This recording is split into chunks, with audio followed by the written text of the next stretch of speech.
32. Friday, partly sunny. High temperatures in the 20s over the weekend. This is 97.1 FM Talk. Chief Meteorologist Dave Murray. The Annie Fry Show is sponsored by Air Comfort Service Heating, Cooling, and Insulation. Air Comfort Service is hiring licensed journeymen. Don't have a journeyman license? Air Comfort Service will help you get it. Get guaranteed hours year-round and more. Apply online at aircomfortservice.com. That is exactly what I needed to hear. Thank God someone here knows what they're talking about. That's us. That's right. Gotta love this American ride. All right, you need to take the time and get the full picture.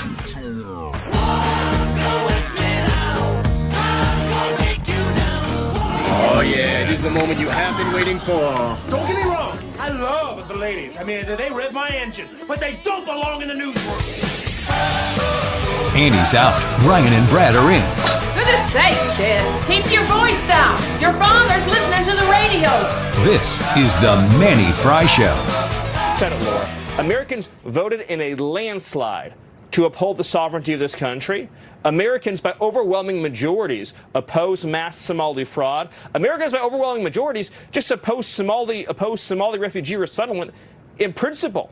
So the public is behind this. Minnesota was once a pristine state, perfect education, no crime, no unrest, no violence, and then they ruined all of it, Laura, and President Trump is saving it. That is Stephen Miller, and this is the Annie Fry Show. It's the Manny Fry Show today. If you listened yesterday, you would have heard Annie sounding fine. All of a sudden, last night, we got a text, voice gone. Voice gone. So we tried up until about 10 o'clock today to still say, maybe. No, where she's going to have to just take the day off and get better. So that is part of our poll today. How often do you get sick? We'll talk about that later. But that's why you hear the voice of Ryan Wiggins and Brad Range right now instead of Annie Fry. But we have a really, really good full show for you today. Very confident in everything that we're going to be bringing to you. But let's start with Stephen Miller. The reason that I played Stephen Miller there is not because of ICE. If you think that we're going to start this segment by talking about the ICE protests and everything going on in Minnesota, that is incorrect. I actually played that just because it's Stephen Miller. Because this segment, I'm going to show you some things about Stephen Miller that you're going to be like, whoa, what in the world's going on there? And I mean in the thumbs up way, because it's some cool stuff that he's been tweeting. And I'm trying to paint a picture of this guy. I think you already know who he is, obviously. He's out there all the time, just dropping bombs on the media. Yeah. And I asked Brad, pull me a couple of good Stephen Miller clips just for the sake of it, just to kind of give you a background of who we're talking about before we get to these tweets. And here's another one. Not that this is in the news today, but this is we just love this. This is him talking about Adam Schiff.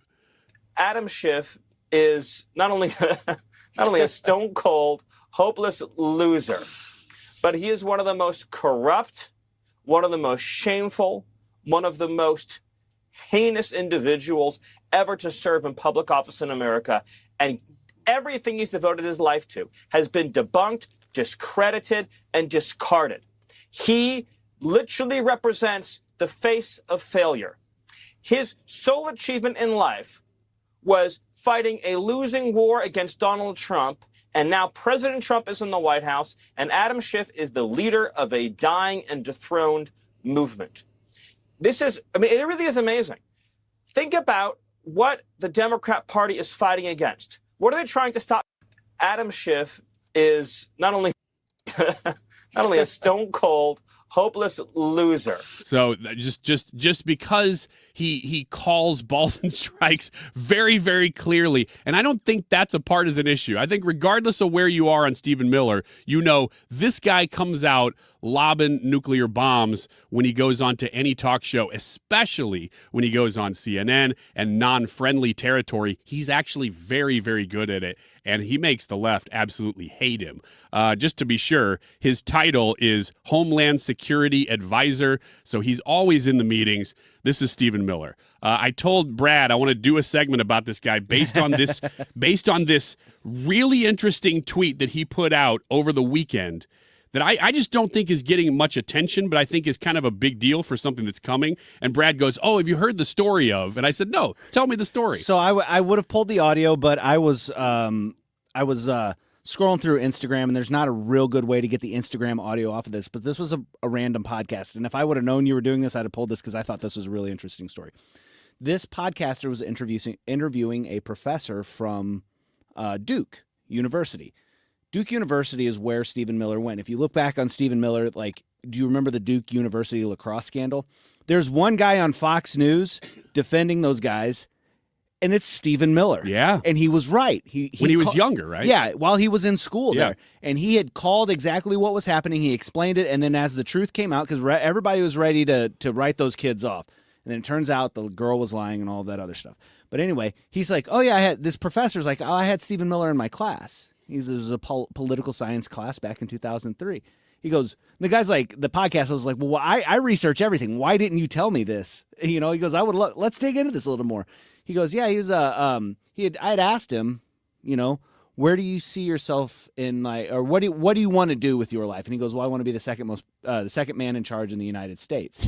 It is like, this is in what, 2013 or something? No, 03. 03. Sorry, I missed that. Yeah. Okay. And he goes,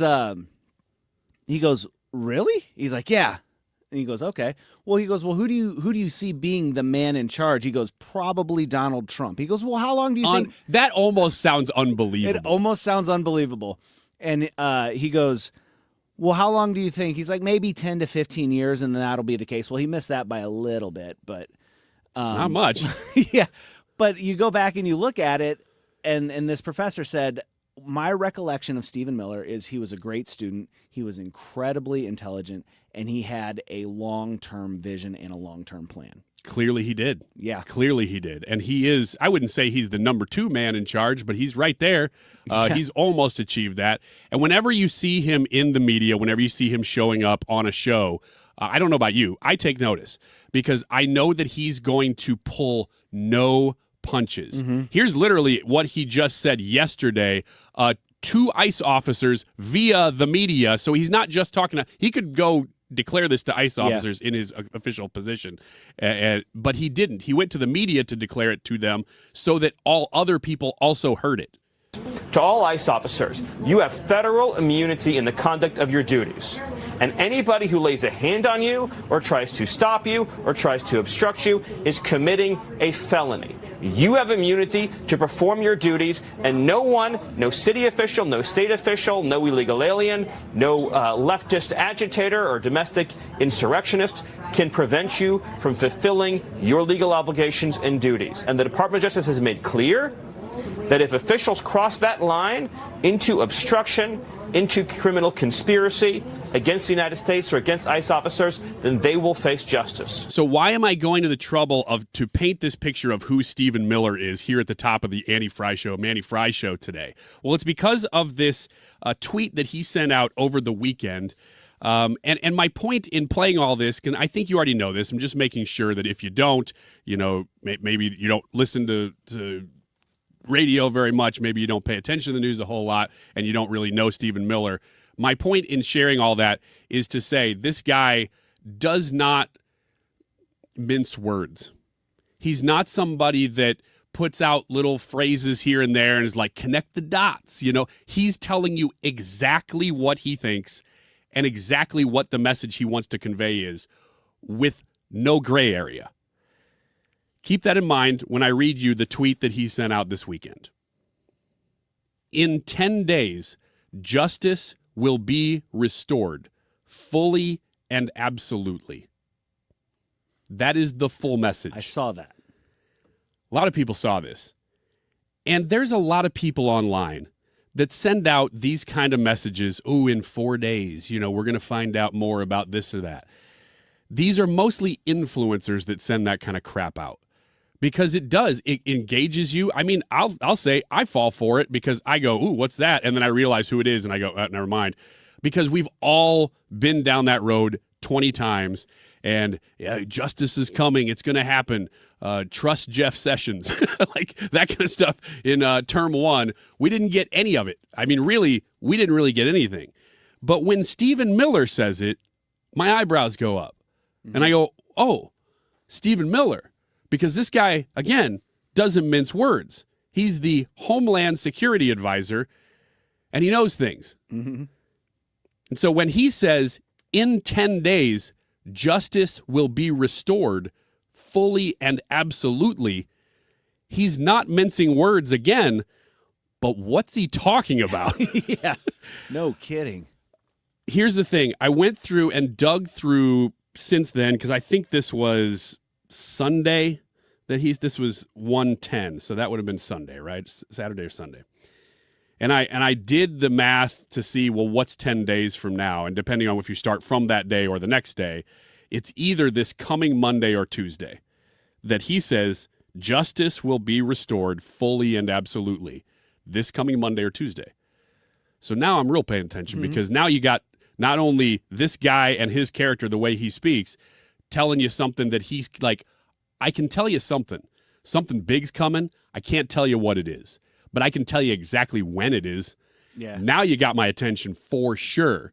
So what? So I don't know what it is, but I can tell you this. I started digging through the rest of his tweets since this one, and I'm starting to get a pretty good idea of what he's referring to just based on what he's talking about a lot. And I can't wait to share this with you. And I'm going to do this because I'm trying to learn a lesson from the pros and do really good radio. So what I'm going to do is I'm telling you that I think we've got this thing at least pinned down to one of two topics of what this could be that's coming Monday or Tuesday, just based on what he's telling you. And we're going to tell you what that is, or I'm going to tell you what I think that is, right after the break, because I'm learning to do radio well. And I think... Except for that last part there.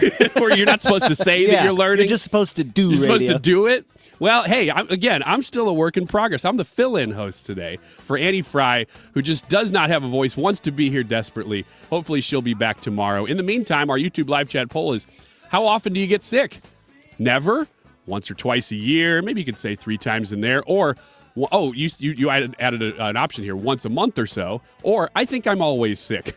Which one of those? I mean, this is kind of just topical based on the show today. We have a lot of great content ahead. Frank Murphy is in one segment removed from now, but I'm going to tell you what I think Stephen Miller is talking about for Monday and Tuesday, coming up right after this short break.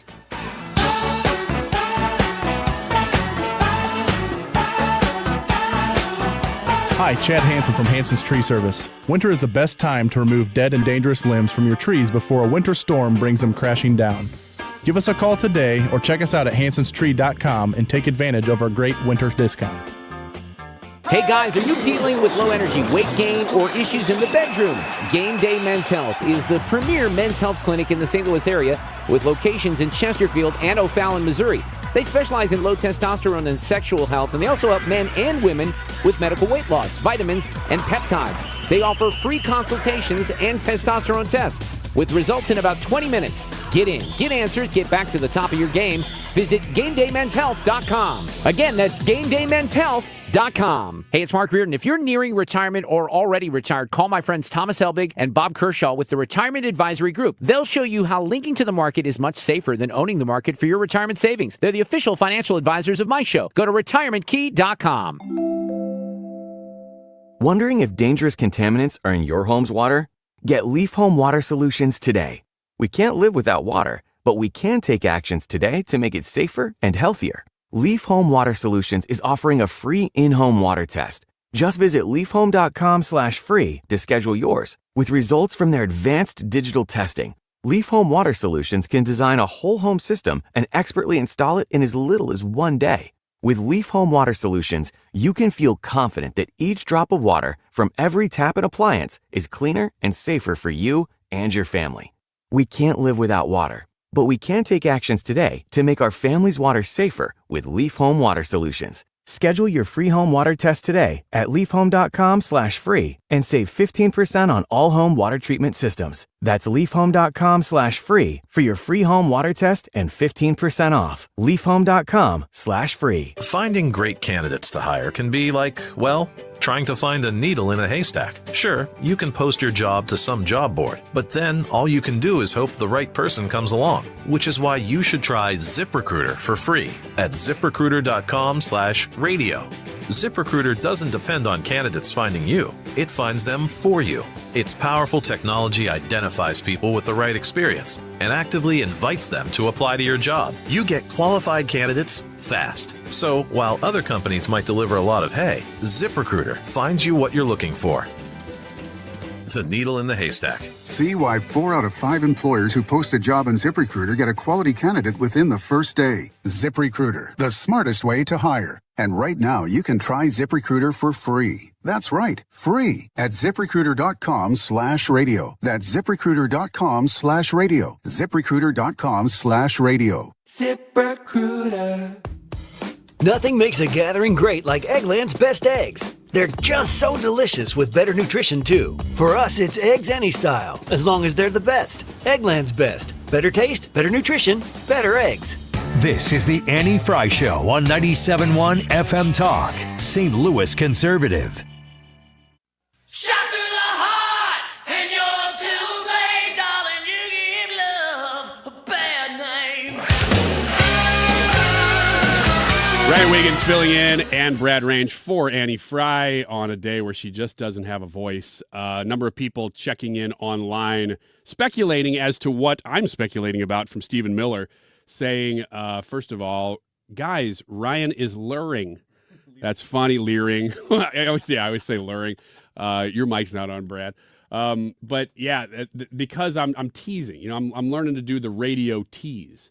And people are saying that they can't wait to hear the update. Well, that's the idea. I think we're doing a pretty good job, Brad. I think we're doing a pretty good job.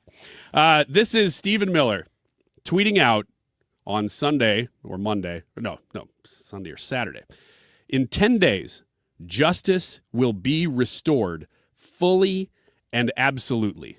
Once again, the reason that I set up who is Stephen Miller is because I've heard this kind of crap online for a decade, and it always leads to nothing, and it's from people who don't know anything and have no ability to put out stuff like that because they're good tweets and they draw you in, which they do. But Stephen Miller does know a lot, and he doesn't say this kind of stuff. So in 10 days, justice will be restored fully and absolutely. What does that mean? I think it could be one of 3 things. And the least likely, but possible, is that they start handing out indictments for the deep staters. We're talking about Jim Comey, former FBI head. We're talking about Clapper, former DNI, which is Tulsi now. We're talking about John Brennan, former head of the CIA. I've said before, I think he's probably the most likely because they have the most on him. Will they start handing out deep state indictments soon? Monday, and again, the dates from when he sent this would have been either this coming Monday or Tuesday, depending on if he was counting the day that he was in. I just don't think that that's the one, though, based on what I'm seeing. I don't think that's the one. Now, what's in the news a lot, though? Well, Maduro. Well, a lot of things are in the news. But regarding what could be like the big deal, we're going to drop some bombs. Maduro. What's Maduro saying right now? Because the point of getting him alive was that he could give testimony. Yeah. Testimony to what? Yeah. We don't know exactly. There's been a lot of shady activity in Venezuela. They've stolen their own elections over and over. We know that. Everybody acknowledges that from the left to the right. Nobody has any doubt that they've stolen their own elections. The question is, have they done so outside of the country? And that's, of course, a big subject of speculation. Could that be, excuse me, what Stephen Miller is referring to here? Here is a clip that I've pulled from Senator Tommy Tuberville. Now, if you think, that's just that's dark web stuff. Well, first of all, no. The President of the United States has been tweeting and truthing about it like crazy. That topic, specifically election stealing.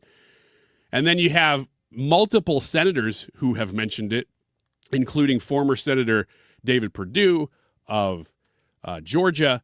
You have Markwayne Mullin of Oklahoma, who's been talking about it. And now you have Tommy Tuberville of Alabama, right? Right. He's AL. Right. All right. So here's what he said in an interview recently about Maduro. And a lot, I'll say this. There's a handful of congressmen and senators up here, Steve, that if it wasn't for Venezuela, they wouldn't be here because of those Dominion voting machines and all the voting that was ran out of Venezuela. We all know the deck was stacked in a lot of these states. and more so for President Trump. But it also trickled down to the down ballot. Whoa, wait a second now. Did you catch this? I mean, this is like, yeah. Whoa, wait a second. What did you just say, Senator? He said that a lot of his colleagues in Congress were elected illegally because of Venezuela. That's the implications That's of what he just said. And you go, what? Okay, now we're getting somewhere. He goes on, though, to really directly connect this, because he mentions Venezuela there, but he's talking about Congress in the United States. Mm-hmm. Here's more. Senators and congressmen. So they did a lot of damage. Venezuela did a lot of damage, and I hope we get the real truth out of Maduro, while he's here in jail in New York. He probably will never see the light of day again, but at the end of the day, if he wants to see the light every once in a while, he's going to need to start talking like somebody that knows quite a bit, that we know he knows quite a bit. Okay, so that's speculation, of course, from a senator who is in a much more visible position than we are. So I think that there's something to be said when somebody like that steps out and says that in interviews. Will it be what Stephen Miller is referring to, though? I don't know. I really hope it is, because it could be, but I don't think it is. I think that is a big story. I just don't think that's what will happen Monday or Tuesday. Yeah. And I'm to the point where I really believe that because of who Stephen Miller is and who he's a pull no punches, he's not seeking social media retweets. Like, he's just not that guy. He's a media guy for sure. He's really good at doing interviews. But he's not out there trying to become an influencer. He got the seat already. Like, you don't need it. You're already there. So when he says something like this, I take notice and I go, well, what is it? And if it's not bringing down the deep state and it's not to do with Maduro in any direct way, which, again, it could be. I'm just saying, from what he's been tweeting since, it doesn't look to me like that's what it is. Here is what he's been tweeting about. He's been tweeting a lot about Minnesota. And this one I said in particular, that sounds like exactly what he said. And this is actually just from yesterday. Stephen Miller reposted a tweet from Homeland Security, DHS.gov, like the official site. And Homeland Security says, "Fear not, great people of Minnesota, the day of reckoning and retribution is coming." So Stephen Miller tweeted that? He retweeted that from the Department of Homeland Security. So that, to me, sounds a lot like what he said, in 10 days, justice will be restored fully and absolutely. Now, when Homeland Security tweeted that, excuse me, they were referring to this in my hand right here. Okay. From Donald Trump. This is a Truth Social post that he put out. Now, I'm not trying to do all this like connect the dots stuff. It's just when somebody puts out a statement like that, it makes me go, what's this? And it makes me go, I can't wait to come to work on Monday and Tuesday, and hopefully you can't wait to hear what it is on Monday and Tuesday, because you're so freaking tired of nobody getting any justice for stealing from people, whatever way you're talking about, the multiple ways that fraud has happened. Here's what Donald J. Trump put out that Stephen Miller was referring to there. He says, do the people of Minnesota really want to live in a community in which there are thousands of already convicted murderers, drug dealers and addicts, rapists, violent released and escaped prisoners, dangerous people from foreign mental institutions and insane asylums, and other deadly criminals too dangerous to even mention? All the patriots of ICE want to do is remove them from your neighborhood and send them back to the prisons and mental institutions where they came. Most in foreign countries who were illegally entered the USA through Sleepy Joe Biden's horrible open borders policy. Every place we go, crime comes down. Chicago, despite a weak and incompetent governor and mayor fighting us all the way, a big improvement was made. Thousands of criminals were removed. Minnesota Democrats love the unrest that anarchists and professional agitators are causing because it gets the spotlight off of the $19 billion that was stolen by really bad and deranged people. I think we're getting to the point here. Fear not, great people of Minnesota, the day of reckoning and retribution is coming. These are the same words echoed by Stephen Miller, now Donald Trump, and the Department of Homeland Security. And with Stephen Miller putting a timetable on it, my guess is, and this is just me, of course, putting together the pieces, that on Monday or Tuesday, you're going to see some major indictments come down for people and their involvement in fraud in Minnesota. I've said before that this probably means the Attorney General, Keith Ellison. Does it include Tim Walz? I don't know. But you're talking about pretty big names, pretty big people. And I don't really care whether it's the big names or not. I just want the people who were involved in stealing money, and you're talking about billions and billions of dollars for quite a long time now. If you're able to, as an elected official, somebody who's got the trust, supposedly, of the people that they're governing, you're there to serve them. If you are there and you are making a mockery of that position, whether you are a Republican or Democrat, I don't care. But if you are there siphoning off money for either yourself or your campaign or your friends, and you're doing it through whatever means, it needs to stop immediately. It needs to be not only called out, but it needs to be prosecuted. Yeah.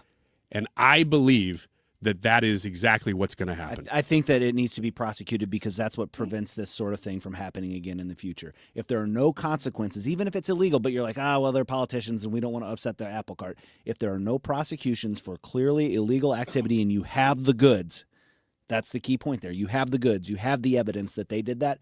You have to prosecute those people and you have to put them in jail. Otherwise, our system of government won't work. I mean, we're hanging by a thread as it is because people have been doing this and stealing from the people that they serve for a long time now.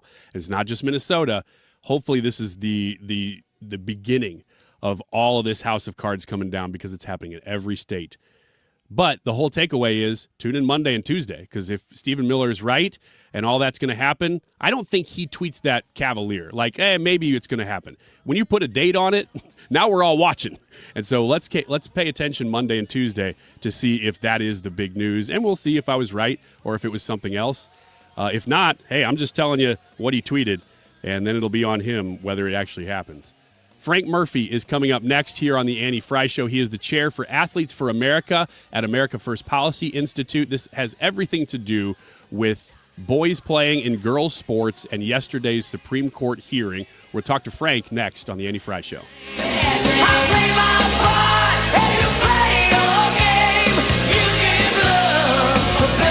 I'm John Morgan of Morgan & Morgan. Our firm handles hundreds of crash cases involving semi-trucks every year. A crash case involving semis is much different, and if you don't know what you're doing, you can leave lots of money on the table. Many times there is separate insurance for the cab and for the trailer. Sometimes there are actually layers of other insurances and excess insurance that some lawyers may not know about because they don't see that many cases. We see these cases every day. Also, there are federal laws governing the hours a driver may drive in a 24-hour period and logs that are required. A crash case involving a semi-truck is a totally different animal than a simple car crash. We have lawyers who only handle these cases. It's all they do. Rolling the dice with the wrong law firm can be disastrous. Call us on your cell phone at Pound Law, pound 529. It's so easy. Injured? Dial Pound Law or visit forthepeople.com for an office near you. Today's YouTube live chat poll. How often do you get sick? Never, once or twice a year, once a month or so, or I think I'm always sick. Jump on Annie's YouTube page, vote in the poll, leave us a comment telling us why you voted the way you voted. Also, all this week we've been giving away Jimmy Fallon tickets. He's going to be at the factory.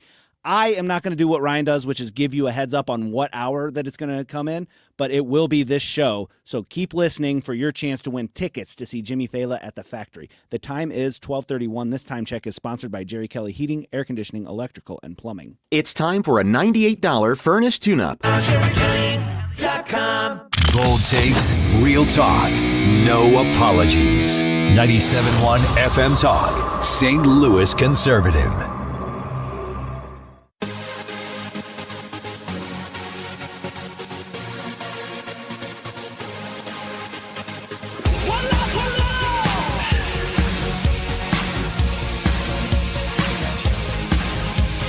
Girl, please excuse me if I'm coming too strong, but tonight is the night we can really let go. My girlfriend's out of town and I'm all alone.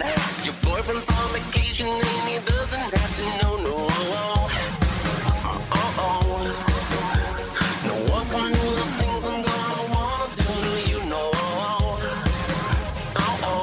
All right, well, yesterday was a big day at the Supreme Court. We had a hearing that was actually played on Fox News and multiple news outlets, which is pretty uncommon, which means that this is a cultural milestone that we are hitting here in the United States regarding boys being able to play in girls' sports. We have Frank Murphy on the phone, chair for Athletes for America at America First Policy Institute. Frank, thanks for being here today.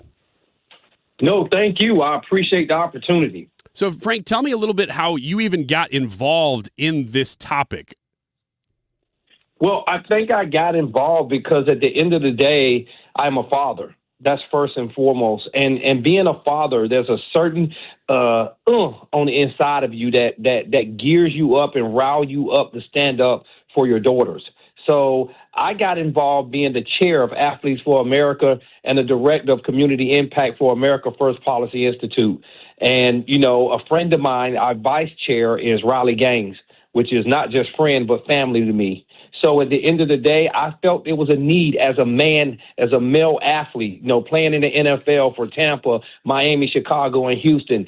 It was my duty to get off the sideline and get in the game and encourage other athletes, men athletes, and men in general, that's fathers, to protect our daughters because they deserve to be protected. They deserve to have security, and that's part of what we are called to do as fathers. Frank, I have a daughter as well. She's 11 years old. She's a little bit more into drama than sports, but she still plays some sports right now just because, we're trying everything, seeing what she likes the most. We're at that age. Right. But I just almost there's almost a disconnect for me as a dad that could happen to her because that seems like something right now that feels like, oh, it's in the news, but it could it actually happen to my daughter? And then all of a sudden, I think within the last 12 months, we see here in St. Louis that this is happening randomly even around us. And we live in Illinois, actually, so it's more common to see this kind of thing happening in Illinois or near Chicago. But it's not just a out there news story that's been drummed up, that's been made into a bigger thing than it is. It's actually happening to people all around us. Yes, it is every day, and I think it's becoming more noticeable. And I think because it's becoming more noticeable, it's getting some trend. It's getting some trend. You know, now it's trendy. Now I think as it becomes trendy, we have to make sure, especially as role models. When I'm speaking of role models, I'm talking about our athletes, that we don't become victims. We're not entertaining victimhood. We're more of survivors. And that's the mentality and attitude we want to encourage our girls and say, hey, you're not a victim. You are a survivor, that we're thankful for what you stand up for. We're thankful for the courage you have, and you have so much courageous. We want to stand beside you. We want to make sure that you understand that we're here for you as men, that we're in the game with you. And, you know, it's unfortunate that these young men feel like they have to not be excited about what God did for them and be satisfied with their portion, but they are victims as well. So as we continue to push forward, I like to continue to pray for them as well because they don't know their identity. They don't know their identity. And I know they're running from their identity because maybe it's a high percentage of those young men that's been abused sexually. So they running from their identity because they don't want to be in that identity anymore because they don't feel safe. But it's not fair if you don't feel safe and get help and then come to another group and say, I'm going to be something I'm not, but I'm going to hurt you in the process of doing it. That's not fair. So I want to encourage those young men that's trying to be something they're not. I'm praying for you. But it's not fair for you to come in another gender and say, I'm going to try this identity because I don't feel safe in what happened to me in this identity. And please get help. Please get counseling because Frank, it's just not fair. Frank, it's important to say that too. You know, I mean, we're talking about politics all the time. So we're talking about big, broad kind of cultural movements going back and forth. And yesterday with the Supreme Court, obviously that's a big day in political history. And the mood on this topic, I think, is generally shifting in the last 5 years, which is good societally. But it's important to say what you just said because ultimately you're talking about individuals. You are talking about people who are deeply hurt most of the time. And it's important to know that, yes, as we fight for what's right, and, to put it in biblical terms, if you want to, we have to be salt on one end and say, look, you have to have right and wrong. You can't just allow everything to happen. You have to stand up for what's right and push out what's wrong. Right. At the same time, you have to be light to the people that you're talking to right now, Frank, and say, look, we actually do care about you, though. We don't just want to sort of make you into a political issue. We want to see you get healing. Well, that's something that I'm pushing very hard. I'm displaying the love of God. I'm displaying the love that I have, no matter who it's towards, because I understand that all of us got a fake ID somewhere, but and we lived it out. But they're still living out their fake ID, and what we're asking them is to put down their fake ID and pick up your real ID. That fake ID is a picture on there, but everything on there is a lie. Yes, it can look good, sound good, and get attention. And yes, it can even hide you from your hurt, from your real identity. But it's nothing like being in your real identity. No matter what you went through in your real identity, you got to understand and have faith and believe that we can still get you the help. We can still get you the encouragement. We can get you what you need so you can pick up your real ID and live your real life. And that's one thing Athletes for America and me being the chair of Athletes for America want to encourage everybody to do. We need to pray for them. It's not a hate thing. It's not something that we do to talk down on them. We just telling them that in this space, it's not safe. And if it's not safe, let's help you, but let's make sure you don't come over here and hurt these young ladies that's doing it the right way and happy in their identity, and they're trying to move forward. That's the message. Frank Murphy is chair for Athletes for America at America First Policy Institute. I kind of mentioned this, but dive in a little bit deeper here. In the last, let's say, 5 years, do you think that there has been a cultural change around this movement? Were people before that were a little bit like, I feel like I want to speak out about this, but I'm not going to. Has that changed?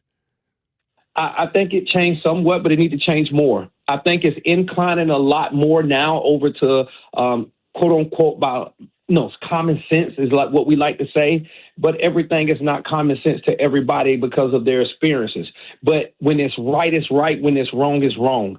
And I feel like it is inclining a lot towards of what the movement of doing what's right because it's right. And I'm getting excited about that because at the end of the day, we got a lot of people that rather be celebrities instead of Christians. That's a big difference. We got a lot of people that believe in idols instead of believing in God. We got a lot of people saying, hey, I'd rather watch TV reality shows that's fake instead of go to church. So when you get those things crisscrossed over, then now you're putting yourself in a position not to be successful. And that's what's going on too right now. And we hope at the end of the day that our audience listen, but they listen and understand that we're speaking only in love. I'm going to read one quote from you because I have an article from you here, Frank. I really like this. It says, "We understand the cultural pressure to stay quiet, but silence serves no one. Courage has always been the spark that moves communities forward. When parents, coaches, and communities stand up for fairness, they show our daughters that integrity is not outdated, it's essential. To every dad across America, this is your moment too." I love that, Frank. And I think that's kind of the point of what you're saying is that, yes, everybody needs to stand up for this, but ultimately, dads, you see this happening to your daughters, that's got to rise up something in you. That has to rise up something in you. And like you said, this ain't all political, but we do want to take a moment to thank everyone that's involved in some political movement. We want to thank you for standing up for us and with us on this rise. We would just ask that you do it in love. That's all we ask. And then we want to thank our leader, President Trump, for standing up for women with women in this situation, because no matter what other people feel, at least our leaders feel the truth. It needs to be displayed, and we're thankful for that. And we'll keep fighting a good fight, but we'll keep loving a good love too. That means we're going to give them the love that we know they deserve. Our women, our girls, for their courageous moments, but we also want to splash some love over there at the men, at the young men that may have been through so much and they just need to hear some encouraging words and get the proper help so they can be all God called them to be as well. Frank Murphy, before we let you go, you probably paid attention to the Supreme Court hearing yesterday. Did you feel like it went well? Don't know. I feel like it was some moments now, because it's kind of hard to digest everything that was happening yesterday, especially what I had going on. But I do feel like I do have faith. I do understand the process, and I do feel like things went well. I really do. It's tough to know, isn't it? You hear the arguments, and you're like, tough to know. It depends on who's talking and when. They don't want to let you know what their decision is going to be ever at the Supreme Court. But Frank, I really appreciate what you're doing and your time today. Chair for Athletes for America at America First Policy Institute. Thank you for your time. Thank you, brother. Anytime. Absolutely. Frank Murphy, appreciate what he's doing. I watched a lot of that Supreme Court hearing yesterday, and ultimately what I'm saying is I listened to it because there was no visuals. I mean, you're just watching pictures of people on Fox News going back and forth and listening to the comments. And I was talking with Mark Cox about this yesterday too a little bit because he was here after his show and I was prepping for this show. And I said, "What do you think?" And he goes, "Man, it feels like the liberal justices are asking a lot more questions and making a lot more points than the conservatives are." Mm-hmm. And we were kind of going, yeah, but is that because it's the conservative lawyers up there right now, or is it, what is it? And I don't know ultimately the answer to that question, or whether we're reading the tea leaves right or whatever. But it did feel like the three that you always call the liberal justices, Kagan, Sotomayor, and Ketanji Brown Jackson, that they were out there trying to put their opinion out way more. Yeah. Which indicated to me that maybe they were trying to persuade a lot more because the others were already leaning toward, this being a win for conservatives, if you want to put it that way. Yeah. I mean, the case really isn't, should trans athletes be allowed in girls' sports? The question ultimately at the core of that is who is the protected class there? Because Title IX, is it discrimination? Are we talking about sex discrimination or any of that stuff? Or gender identification, right? Which was a lot of the questions and that's what I brought up yesterday on the show, that the Idaho lawyer was asking, well, what exactly does somebody do to determine if they are a gender at all? Do they just say, I am? Mm-hmm. Or do you have to dress a certain way? And can it change, and how often? And nobody could answer those questions because they're the same questions we've been asking on this show and otherwise for a long time. And nobody can answer those questions because they're ridiculous questions. And they're now grappling with them at the highest court in the land. It's just been almost surreal to watch. But it is 12:45. We're going to take a short break here, come back with Ethan's America. He's filling in for me on Wiggins America. And we're going to talk a little bit of sports. It's been 24 hours since the Arenado trade, and I've seen some narratives develop about Nolan Arenado and about the way that the organization has treated this. And I want to throw those at Ethan, just see what he has to say. Stick around. Let's show our appreciation for local heroes. Mark Cox here. Nominate a first responder and their department could get lunch from Grill Master Tony's. I'll personally deliver it. Share their story at 971talk.com.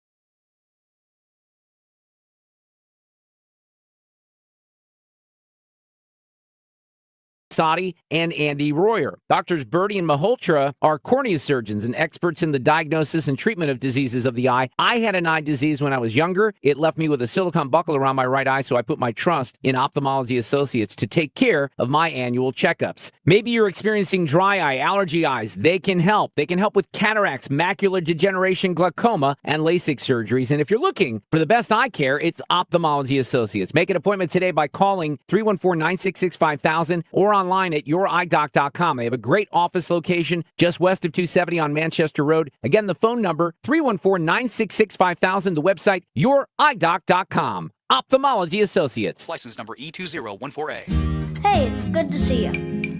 At Grasser Home Services, we're looking for happy plumbers to join our team. Plumbers who are polite, honest, and do the job right. and love dogs. They must love dogs. Plumbers who treat customers' homes with respect, care about the details, and show up on time. Know a happy plumber who's great with dogs? Have them call Grasser Home Services. Green is always Grasser at GrasserHomeservices.com. Hi, I'm Joe Cordell of Cordell & Cordell, America's largest family law firm. During this time of year, difficult relationships sometimes become impossible. If you or someone you care about is facing a family law issue, let us set up a 1-hour Cordell Consult. The Cordell Consult is a meeting with a local attorney who will give you clear guidance about your options, whether it's a separation, a postnuptial agreement, divorce, or custody. CordellCordell.com. The choice of a lawyer is an important decision and should not be based solely upon advertisements. 600 Kelwood, St. Louis. Annie Fry is St. Louis conservative. Wiggins. Oh, Wiggins. Not Wiggins America, Ethan's America.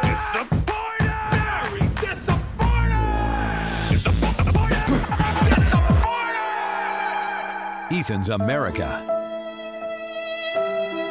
I just want to sit in this moment and let that play. Appreciate that. Nice. That's nice. Thanks for sitting in that. You know, we all have to feel things. I feel disappointed. Me too. Me too, Ryan. You are the sports guy. That I am. Around town, around these parts anyway. And I've noticed, I was really interested. I don't know why this struck me as so interesting, and maybe the algorithm just found me and was like, yes, you are. You're going to keep reading about this. But it was about Nolan Arenado and the big trade yesterday. Because I just remember it was so exciting when we had gotten him from Colorado. And I remember even people in town doing bits about like how funny it was, how bad of a trade it was for Colorado.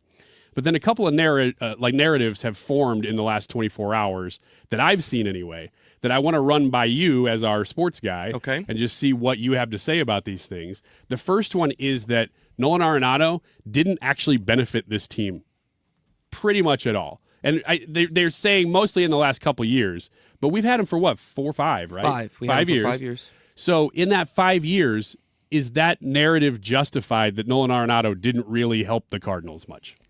It's hard to give a yes or no to it because there certainly has been times in the last couple of years, specifically 2024 and 25, where no, he did not benefit the Cardinals. I would say specifically in 2025, him being on the team, there were quite a few cons to it because last year was meant to be a season where you were giving opportunities to young players, you were giving runway was the word that we kept hearing over and over for players like Nolan Gorman, Alec Burleson, Ivan Herrera, etc., to really get a good stretch of playing time, and you're trying to figure out, okay, who's going to be your guys for the future that you can hopefully build around.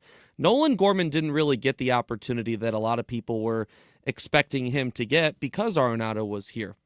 So there certainly was some cons because his quality of play dropped off the last couple of years. But if people that are arguing that there was no benefit, it's total recency bias, because if you look at what he did in his first 3 years here in St. Louis, he was by far, in 4 of his 5 years, I would argue, the best defensive third baseman in Major League Baseball. During his time with the Cardinals, he and Paul Goldschmidt were the best corner infield duo for, I would argue, at least 2.5, maybe 3 of those seasons. He finished 3rd in the MVP voting one of those years. The Cardinals made the postseason in 2 of the seasons in which he was here, and he was batting in the cleanup spot for 2 of them.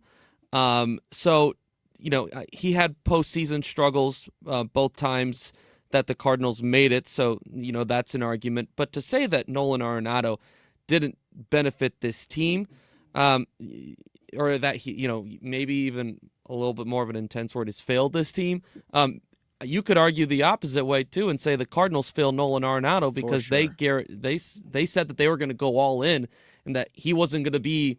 They were going to add more on top of, when they added him, and they just didn't. Well, this isn't the other narrative that I'm seeing, so I'm saving that one because it's a bigger one. Okay. But what about just from a pay standpoint? Did we overpay for the production we got out of him? Once again, hard to give a yes or no because the quality of player that you were getting the first 3 seasons, what you were paying was considered a really good value because Colorado sent over so much money attached with him. The last couple of years, the contract turned a little worse. It certainly helped because some of Colorado still is paying some of his contract. And we're paying it. So Colorado's paying that to Arizona now? Is that how that works? Yeah, and then we will pay some of that as well. So, or a large chunk of that actually. So once again, not a simple yes or no answer. The first 3 years, great value. The last couple of years, because he fell off so hard, not very good value. Okay, so the other narrative is, Brad, I should refer to you are a big Cardinals guy too. Yeah, this is actually where I'm at. The other narrative. I think that the Cardinals failed Nolan Arenado. So that's not it though. The other one that I've seen is that, and I've seen this from multiple big. I think maybe some from KMOX, although I can't tell you who. Okay. But random sportscasters in St. Louis suggesting this. And I don't think these are people who have it out for the Cardinals, obviously, but they're suggesting that the Cardinals really screwed up by keeping, it's not fully Arenado here, but keeping Mozeliak last year. Because if you're going to get rid of Arenado and you're going to do a rebuild, why did you wait a year when you knew Mozeliak's on the way out? Why did you basically throw a year away knowing that you didn't really have a chance and not start this rebuild last year so that we'd already be a year into it? We'd already be a year down this road where we know going into last year, yes, this is a rebuild. Instead, they tried to pretend like they were going to be contenders. Is there anything to that? No, I think that there's a fair argument to make that John Mozeliak being the president of baseball operations in 2025 was not entirely necessary. It's when his contract ran out. So, I mean, you would have probably either had to mutually part ways or you would have had to fire him. I know that the DeWitts view him like a son, or Bill DeWitt Jr. does. So the relationship they're extremely close. So it wasn't surprising to me that there never ended up being a firing or that intense of a parting of ways. But I can understand why people would say that. I'll also say this, though, to play the devil's advocate to that. Chaim Bloom has talked about, he's the new president of baseball operations, how beneficial it was for him to be able to just be around for a couple of years and get to get familiar with the organization, how things run, how things work. And he spent a lot of that time. Last year, he was solely the director of player development, so he was doing a lot of minor league work and, starting to clean up some of those things, but also spent a lot of time with players on the active roster saying, what are you liking about where we are right now? What needs to change? And he built a lot of relationships. So he certainly took advantage of that time. So there certainly is pros and cons to how they did it, but to assume that it is entirely, they handled it 100% wrong, I don't agree with. Some people commenting right now that because it's the Manny Fry show, we are talking about sports, although Annie likes sports too, so let's not pretend that she doesn't. But that we need to connect this back to politics. So can you somehow relate this to Minnesota fraud? Minnesota fraud. You could argue that... We're the Twins on the take. You could argue that the Cardinals have screwed over their fans the last several years in the way that the Minnesota government has screwed over its citizens. Wow, that's great. I didn't think you'd do it. I thought we were going to rely on Deroy Murdock coming up next. Dear employer, I do appreciate all the referrals that we receive daily. It is phenomenal. I've said it. I can't say it enough how much I do appreciate the referrals. With that being said, if you do refer me, you're in great hands. I will not sell homeowners that work hard for their money, just like myself, crap that they do not need. But if you want good quality, man, you can't even say cheap anymore. I don't think I can even say cheap by the... You can't even go by price. Okay, that's another commercial. Call me, Bart Inman, one easy number, Missouri and Illinois, 314-293-2600. Remember, it's the only number, Missouri and Illinois, 314-293-2600 or bartinman.com. Now that's Bart with a B, Inman with an I.com. Dear employer, my name is Phil Martin. My name is Michael Raskovich. Ronaldo Bird. Zach Deiser. I am writing to express my excitement at the opportunity to join your team. As someone on the spectrum, I possess a unique set of skills that sets me apart from other candidates. My detail-oriented nature allows me to communicate complex ideas, to break down data, to have no fear in meeting new people. I may communicate in ways that are different from what you are used to. Structure, routine, and clear expectation. Help me do my best work. My autism allows me to have a perspective that needs to be seen and heard. It allows me to make the world safer and improve systems in ways others can't. It allows me to bring people's inner worlds to life with my artwork. My autism will bring your team important insights. Thank you for your consideration. An autistic inclusive workplace is good for business. It's time to make a change. Learn more at autismspeaks.org/win. Are you 50 or older? This news is for you. The CDC recommends you get vaccinated against pneumococcal pneumonia. Even if you're healthy, your age puts you at risk. People 50 or older are over 6 times more likely to be hospitalized with pneumococcal pneumonia compared to adults 18 to 49. Just one shot can help protect you. Learn more and schedule at vaxassist.com. That's VAXassist.com. Sponsored by Pfizer. As a mom, comforting my family is what I do best. Vicks Vapor Stick provides soothing, non-medicated Vicks Vapors in an easy-to-apply stick, and it dries fast, so there's no mess. I use it to comfort myself and my family. Thanks, Mom.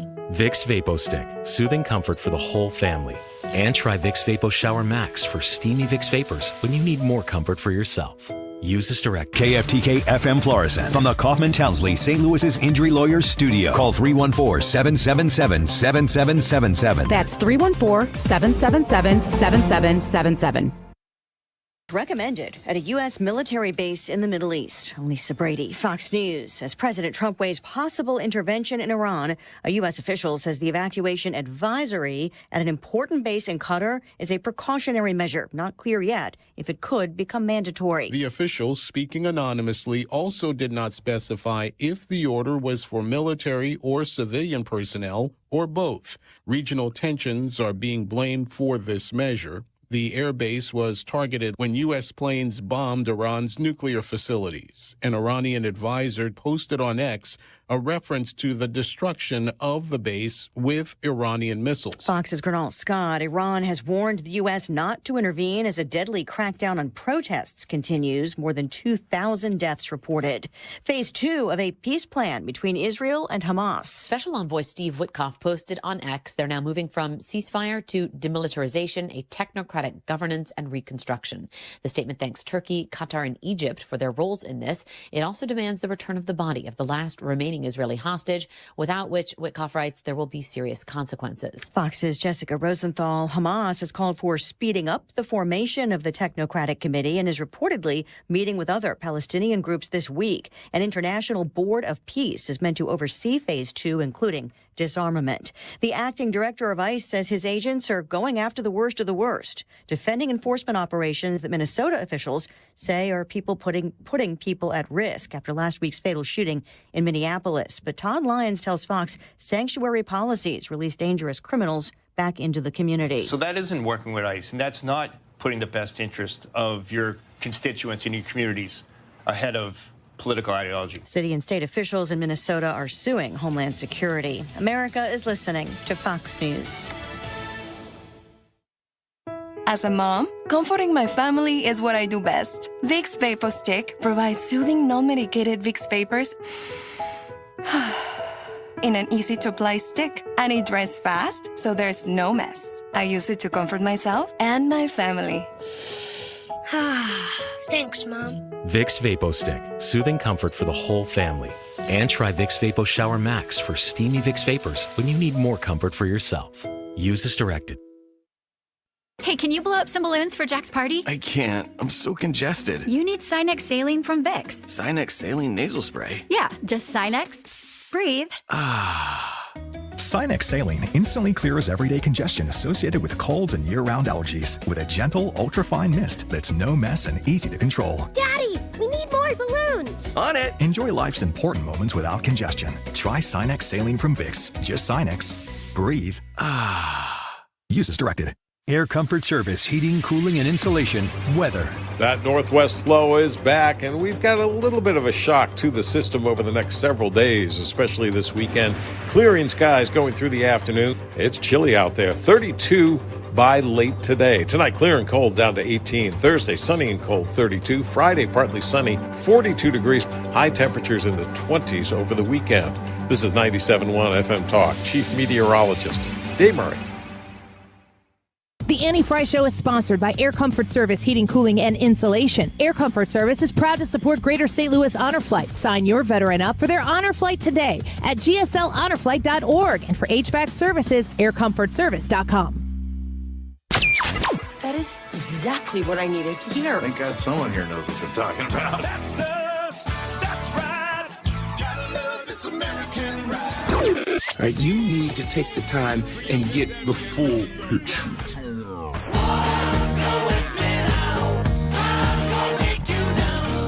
Oh yeah, here's the moment you have been waiting for. Don't get me wrong, I love the ladies. I mean, they rev my engine, but they don't belong in the newsroom. Annie's out. Ryan and Brad are in. Goodness sake, kid. Keep your voice down. Your father's listening to the radio. This is the Manny Fry Show. They normalize, the media is normalizing interference with ICE. It is a crime to impede ICE officers. Bill Maloogian just put out a list of 18 of the worst of the worst in Minneapolis, many of them child sex crimes, child rape, child sodomy. These are the people we're looking for. For anybody to interfere in that is unconscionable. We need to enforce the law and arrest these bad guys. We've already arrested over 1,000 people in that state, and we're going to continue to do exactly what Congress has allowed us to do and what the law allows us to do. And I'm not really sure how it developed into this narrative that you can just kind of do whatever you want to ICE because they're not really police officers. What? Deroy Murdock is here. He is a nationally syndicated columnist, and he joined us every Wednesday on the Annie Fry Show. Hi, Deroy. Hey, Ryan. How are you? Good. I'm great. I'm reading your article and looking at the kinds of people that they're going after in Minnesota. I'm not really sure why you would want to protect these types of people, Deroy. Yeah, I don't either. I'm kind of mystified. And just to be clear, this is an article I sent you guys. I thought it was very interesting by Alexandra, either Koch or Koch, K-O-C-H, I'm not sure how she pronounces it, and my colleague Bill Maloogian, who we've all seen at the border, doing outstanding work on camera and as an anchor and pretty much all over the place with us here at Fox News. Anyway, but they took a look at some of these folks, as you mentioned, who are in Minnesota, whom ICE has been removing. And as you say, the story now is that ICE is just running around terrorizing people. They're just driving around trying to find, peace-loving protesters and gun them down just for laughs, kind of like, deer hunters at deer season or something like this. And this is just a complete lie. What ICE is doing is going into Minnesota, going to Minneapolis, and finding people who are engaged in anything from, fraud. We're trying to figure out all these people who've been ripping off people, stealing from autistic children, which is one of the most disgusting things you can do in this incredible welfare fraud scam that you've seen, about $9 billion in total. And they're also, even more importantly, going after these violent, illegal alien criminals. And what Alexandra Koch or Koch and Bill Maloogian did was go through the resumes, if you will, of some of these people, and it's just astonishing. For example, there's a guy here named Tuo Vang. He's an illegal alien from Laos. He was convicted, not accused or indicted, but convicted of sexual assault and sodomy of a girl under the age of 13 and procuring a child for prostitution.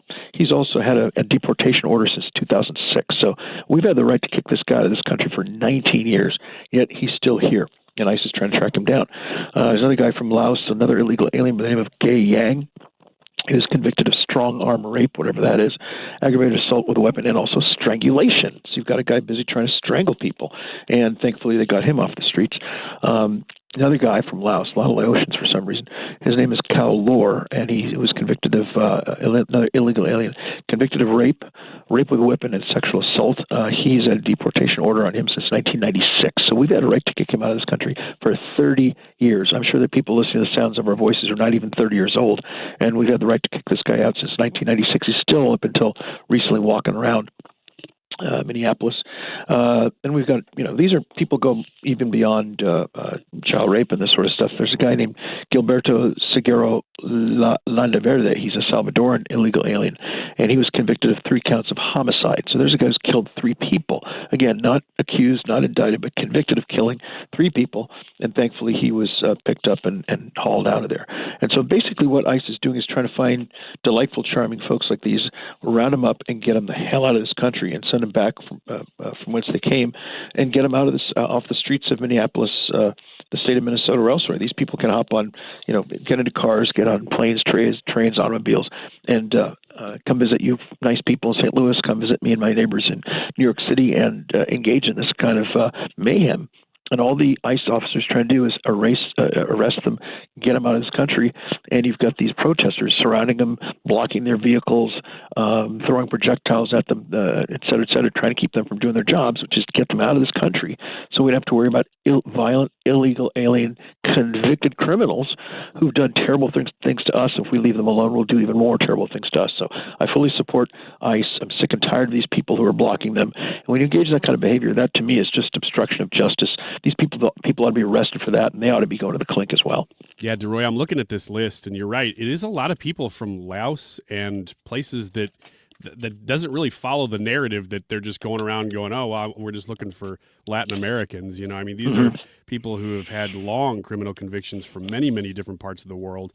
And I think back to, the first quarter, we'll say, of last year, when this became a reality. Okay, ICE is now actually going after criminals specifically and deporting illegal criminals from the United States. There was a bit of nuance in the language of maybe not protesters, but at least the leaders.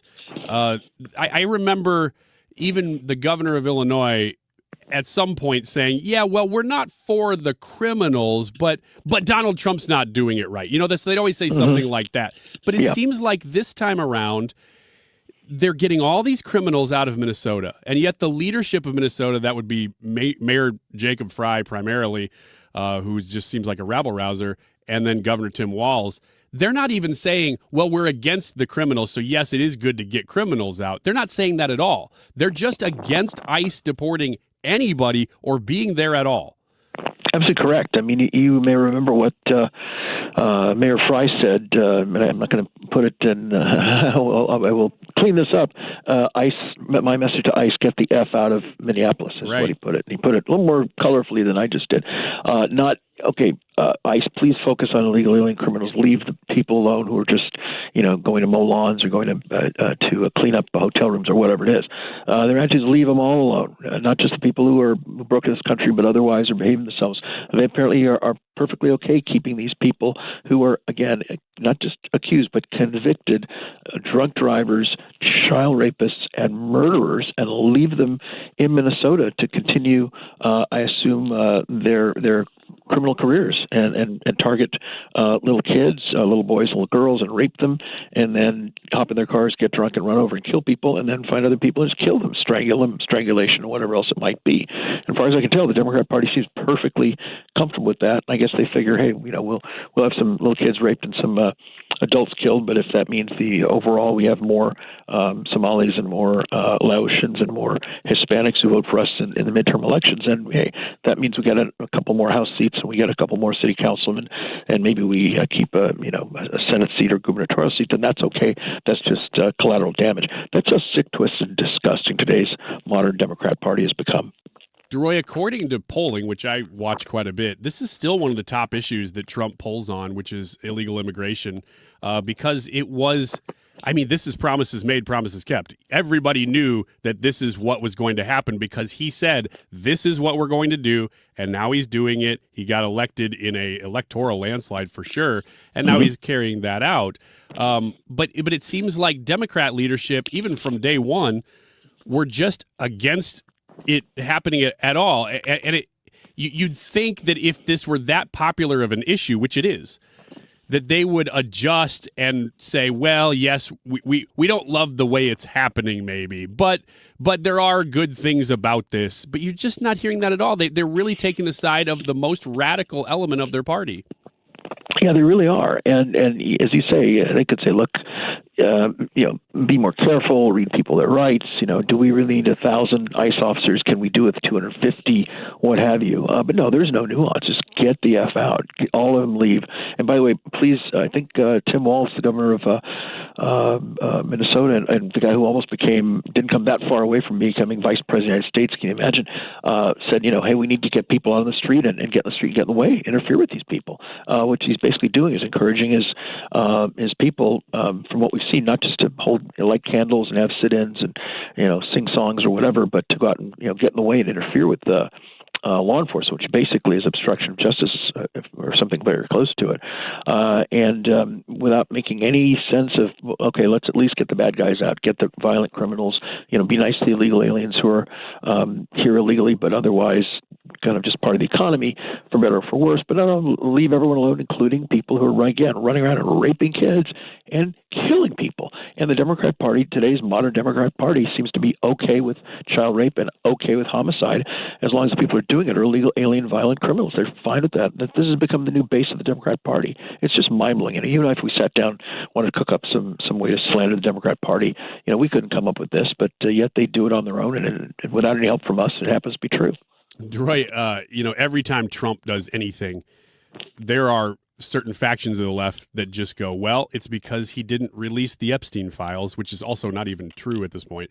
But, anything that Trump does is a distraction from, I called him a pedophile, so he must be, and therefore that's what he's doing here. However, I do think there are times when politicians will do things to try to distract from what's going on. And I'm not saying Republicans are ever above that, but this in Minnesota was very convenient. The narrative was against the officials of Minnesota.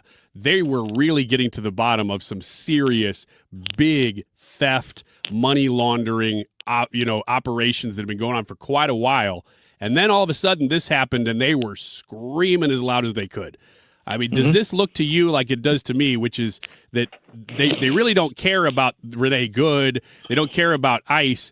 They really were hoping for something to drum up their own base and yell about it because they were losing the narrative. I think there's a lot of truth to that. As you say, the amazing story that Nick Shirley did a couple of weeks ago, where he and another activist went around and knocked on the doors of these child care centers and some healthcare facilities and found them, for the most part, empty, windows boarded up or covered up with paper, and called certain numbers. There were no answers. We saw that daycare center called the Quality Learning Center, except rather than Learning Center, it was the Learing, L-E-A-R-I-N-G, Learing Center.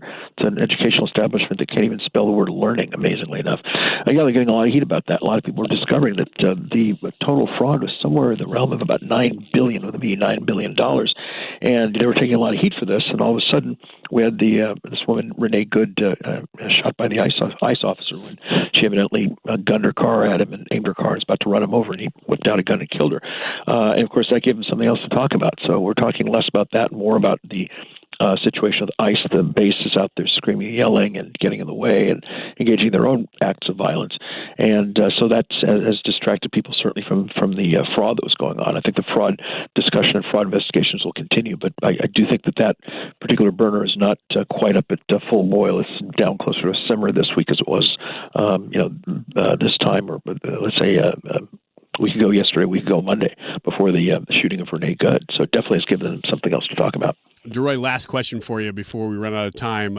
They are, the president's tweeting out or truthing out things about Minnesota, and justice is coming. Do you actually expect to see anything from the high-level officials of Minnesota who, maybe they were involved and knew about all this fraud the whole time? I mean, it would be almost surprising if they didn't know. But do you expect to see some real justice happen here? Well, I hope so. I mean, I don't know if Jacob Fry and Tim Walz said, okay, folks, we'll set up this scam and you guys can steal from the taxpayers and turn your vote for us. I don't know if you have that level of culpability. If you do, then by all means, these people need to go to prison at once. But you may have something which is one step short of that, which is just basically malign neglect. You set up this system, you don't take a look. Hey, you guys do what you need. We're not involved. We're working on other stuff, and you just let people steal. I guess it'd be like maybe not encouraging people to steal from your own store, maybe for insurance purposes, but you just you leave the doors open unlocked. You walk out the door, you leave the lights on. You figure, hey, at some point somebody will figure it out. Steal your maybe nobody's buying your products. People come in and steal them, and then you can file a claim with your insurance company and get paid that way. And so maybe that's what they did here. They said, look, we're not going to steal outright. We're just going to make the system so loosey-goosey with so little checks and balances and any effort to find out where this money is going. And people will steal the money, and they'll be grateful they'll turn around and vote for us, at every election. And that could be why they did this. I can't think of any other reason they would. And again, most people are willing to put up with maybe a little bit of people helping themselves at the margin, and you roll your eyes, go, oh, that's too bad, but that's government. But when you're talking about $9 billion, that is a lot of money.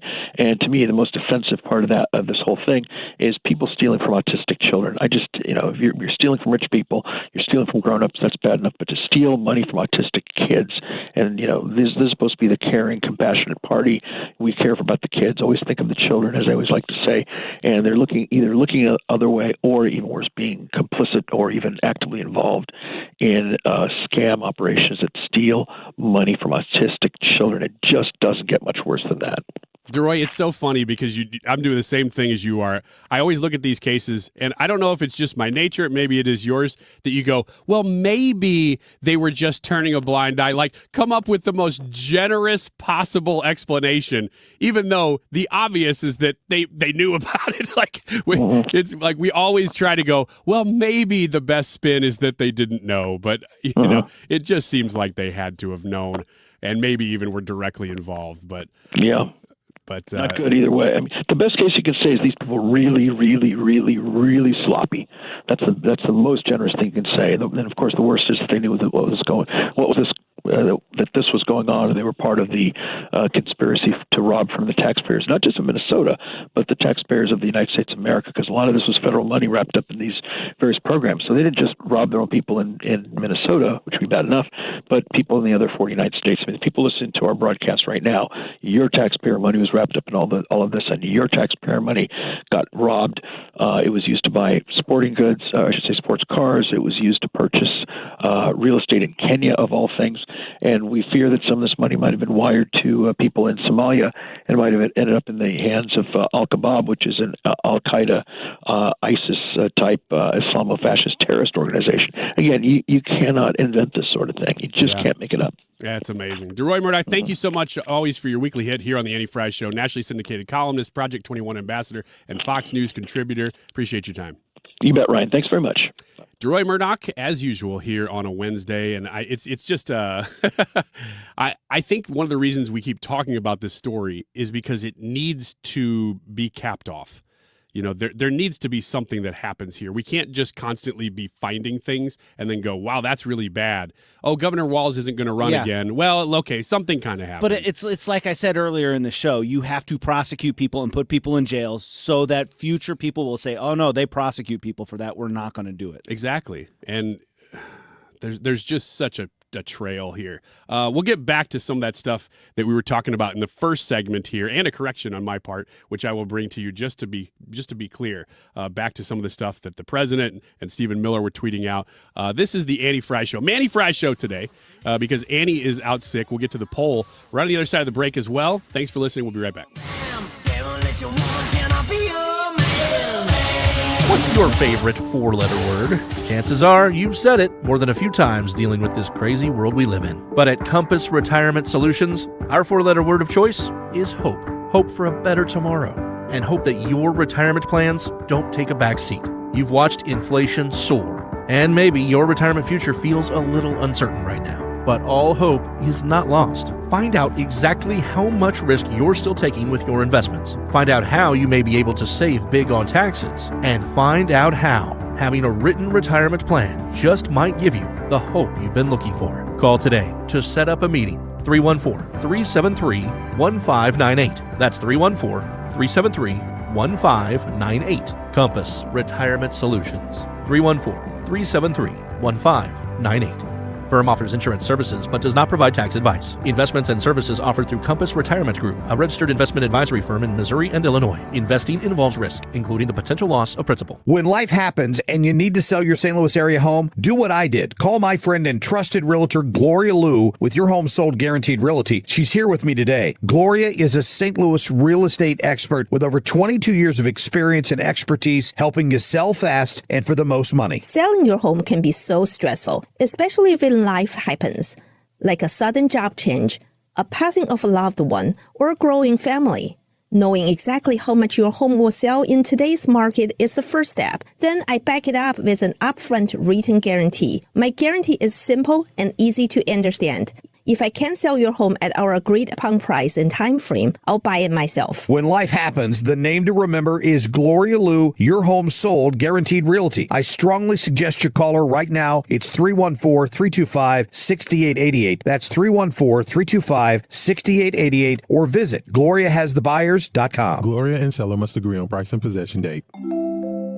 Now that we're getting older, we've been putting more thought into maintaining our health. We knew the water we drink every day could be filled with contaminants, so we called Leaf Home Water Solutions. They came to our home and did a free water test and gave us the analysis right away. We were shocked at what we saw. They found heavy metals like iron and copper. Our own tap water was putting our health at risk, but Leaf Home Water Solutions made it easy to get safer water from every tap and hose. A whole home solution. They have more than 250 product combinations and designed a system that fits our needs and budget. The installation took less than a day. With Leaf Home Water Solutions, our water is safer and healthier. When we drink, when we cook, when we shower, even when we garden. We feel better about our health. Thanks to Leaf Home Water Solutions. Schedule your free home water test today at leafhome.com/free and save 15% on all home water treatment systems. That's leafhome.com/free for your free home water test and 15% off. leafhome.com/free. Hair Volume from New Nordic will make your hair look thick and healthy.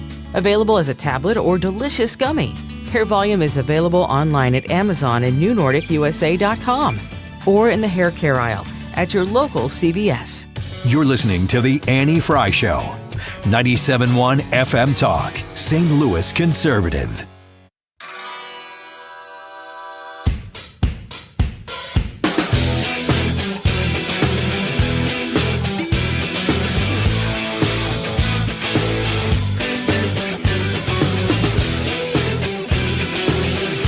This is the Annie Fry Show. It's the Manny Fry Show filling in just for today. Hopefully Annie will be back tomorrow. She just does not have a voice right now. A little bit of a clarification on something I was talking about in the first two segments that I want to make sure I get right because I just feel like I should. I try to get these details right, especially when you're trying to connect a lot of them. So Stephen Miller, again, is the United States Homeland Security Advisor. He tweeted out, and this is a recap, fear not, this is from the Homeland Security page, too, that he retweeted.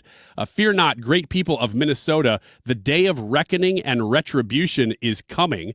And then retruthed or tweeted out something that the President of the United States said, which I'll get to in a second. But I had said, oh, it's coming in 10 days. Well, that was from Stephen Miller when he was tweeting about President Trump's inauguration from that same day the previous year. So don't necessarily put the timetable on it like I was saying. But everything else that I was talking about is in fact happening. We just don't know when, so it may not be the actual 10 days like Monday, Tuesday, all that. But here's what the President of the United States said. Do the people of Minnesota really want to live in a community in which there are thousands of already convicted murderers, drug dealers, and addicts, rapists, violent, released, and escaped prisoners, dangerous people from foreign mental institutions and insane asylums, and other deadly criminals too dangerous to even mention?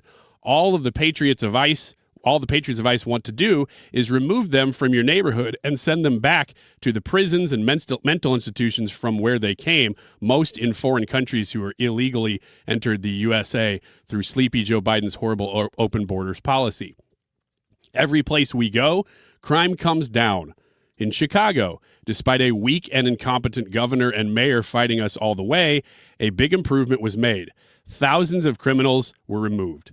Minnesota Democrats love the unrest that anarchists and professional agitators are causing because it gets the spotlight off of the $19 billion that was stolen by really bad and deranged people. Incidentally, I think the word deranged is underused. But just to finish what the president has tweeted out here, he says, "Fear not, great people of Minnesota, the day of reckoning and retribution is coming." Now, not only is the president of the United States saying that, but the Homeland Security Office, the DHS Gov account is saying that, and so is Stephen Miller, who is the Homeland Security advisor. So what's the timetable on that? I don't know. But it sounds like it's coming soon because they're all like ramping that up. Yeah. And saying a lot about it, which is, again, I mean, it's kind of the point of what Brad has been saying and I've been saying kind of in conjunction, that something has to happen for this fraud to stop. Because what they've done is, the United States is set up very, very well. Mm-hmm. We have a great system of government. It's Yes. not perfect, but it's very, very good. We have amazing founders that were brilliant, genius policymakers. Yes. And they set up all these checks and balances, the way the government would run, so that there couldn't be theft. What they didn't realize is that once we got so polarized that some people, you really both sides of the political spectrum can do this a little bit because we're all human. We all look at our side and we go, well, at least they're not doing blank. Right. And the left is definitely doing that right now because they're just glossing over billions and billions of dollars in fraud because they go, well, at least it's not MAGA. And you're like, well, what do you stand for then? I mean, that's kind of the thing, right? You need to be able to admit when something isn't right. Everybody, like, if you took all the context away and you just walked up to a person on the street, just asked them, would you say that fraud is wrong?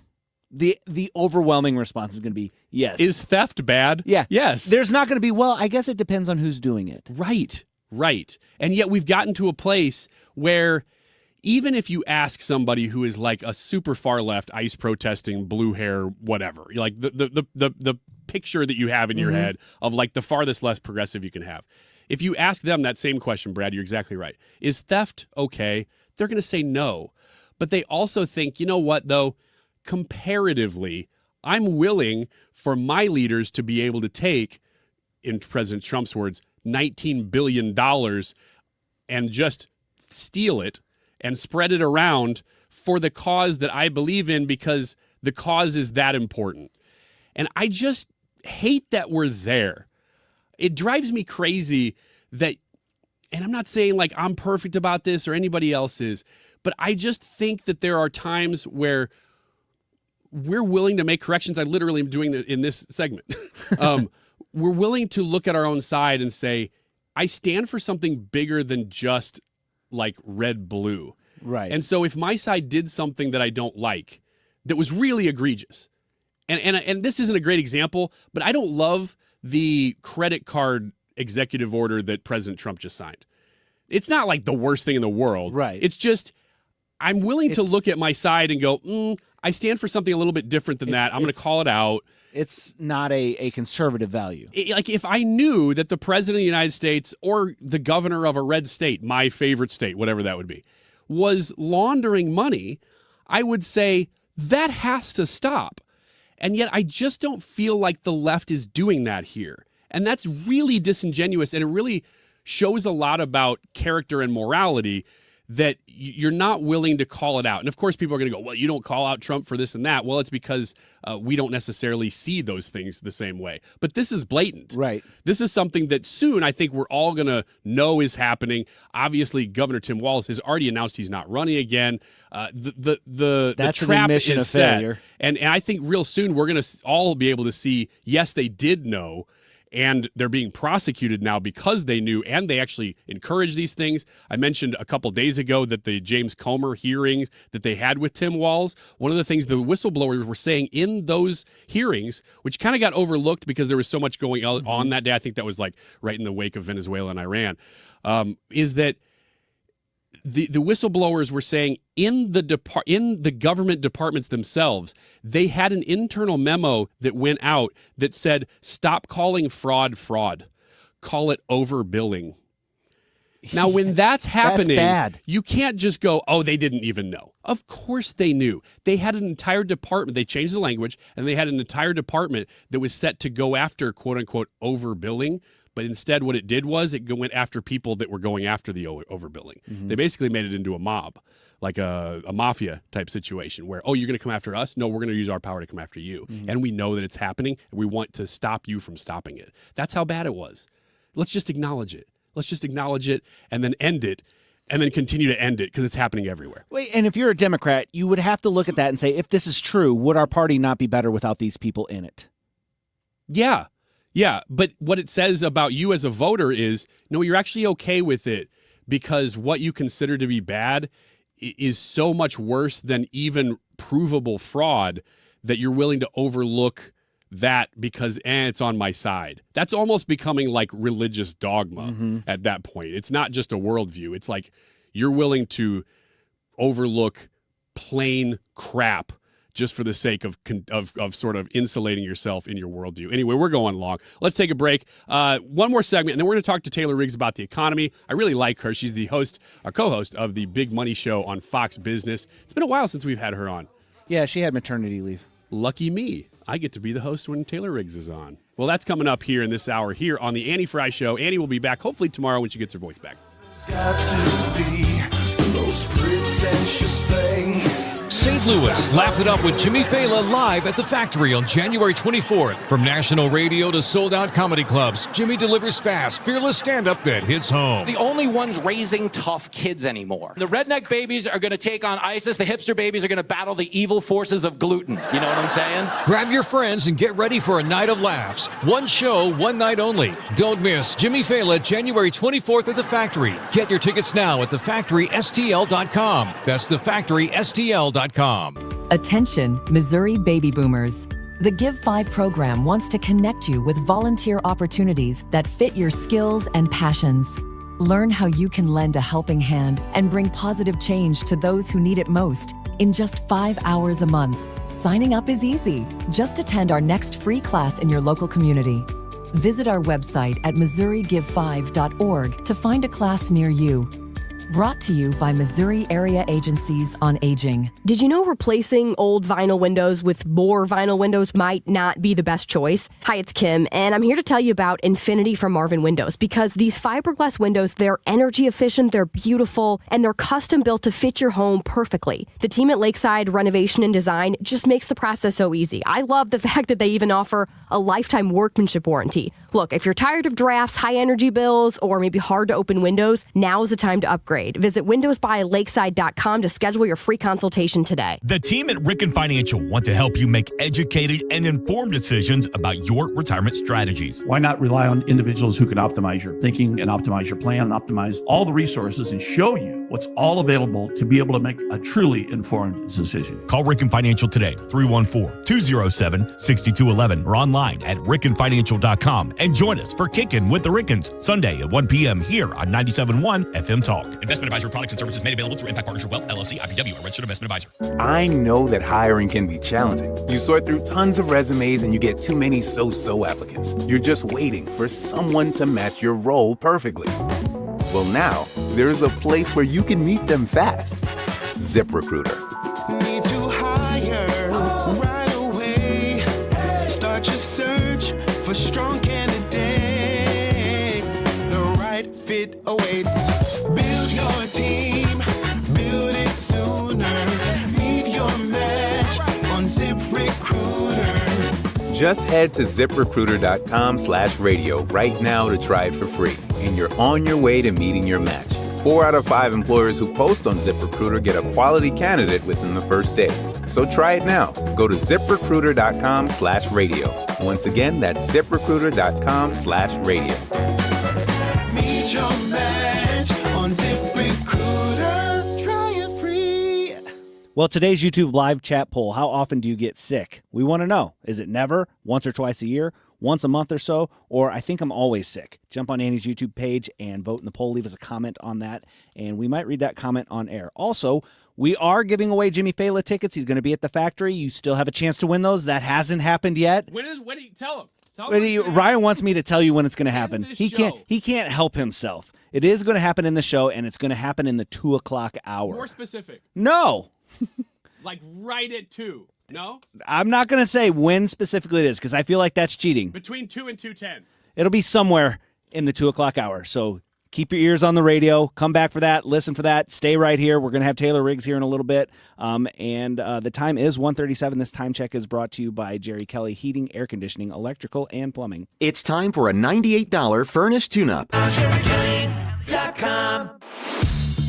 From Belleville to Bridgeton, 97.1 FM Talk, St. Louis Conservative.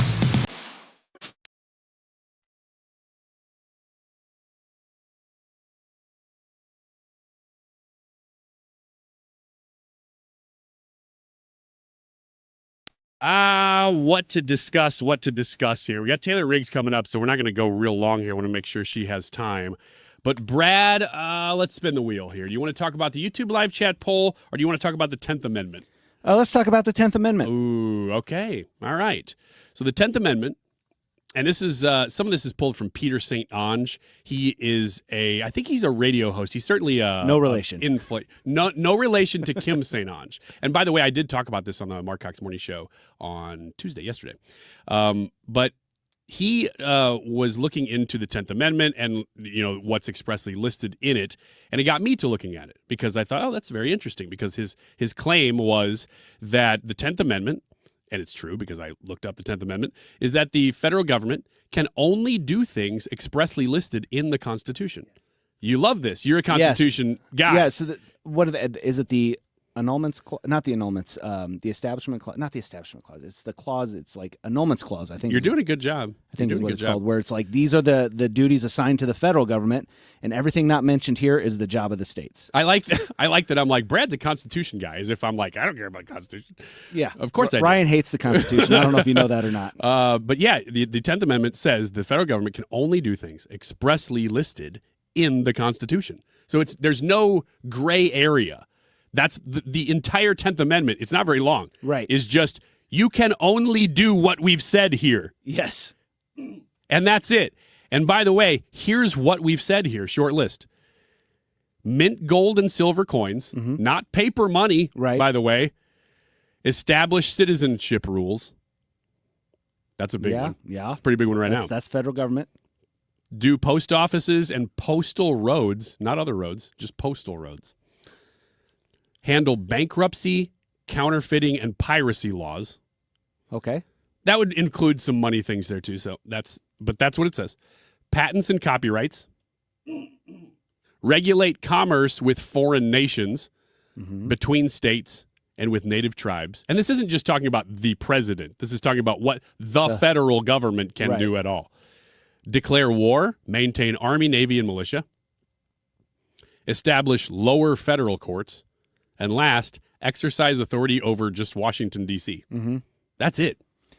Isn't there like a good and proper clause or something in there? I mean, this is the list that I have. That's the list. Okay. Yeah, in there it says something about and anything that is good and proper for the United States. They wanted to leave a little wiggle room in there. Well, I mean. And you leave that and just. I mean, you could do anything with that. But the point is that with spending in particular, which is why I thought this was interesting, that what Peter St. Onge says here is that roughly 80% of federal spending is then, in fact, illegal. That all the things, and this is in light of, I should make the connection here, this is in light of all of the spending that's going on in Minnesota. Because while we talk about, it's fraudulent, they're laundering money, why the hell are we spending money on transport services and daycares and all this stuff anyway? You could make a case that, it's because of this and that. But I know people who run daycares. They're not getting government money. Yeah.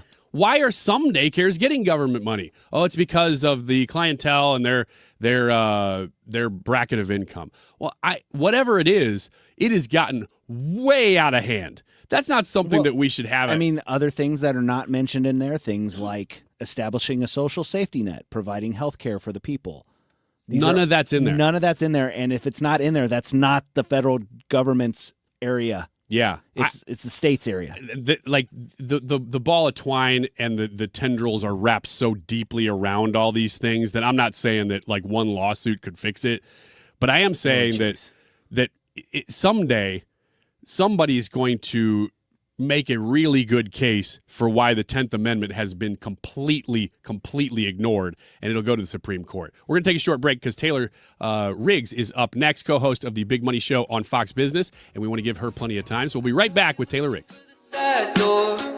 Listen to 97.1 today through Friday for your chance to win tickets to see Jimmy Fallon. Just listen for the sounder to play along with a phone number and be the ninth caller. You'll get tickets to see Jimmy Fallon January 24th at the Factory in Chesterfield. The ACA Market Plan has just announced significant increases on their monthly premiums for 2026, with deductibles over $10,000. You can enroll with Greg Hammond's Freedom of Choice plans now. You don't have to wait.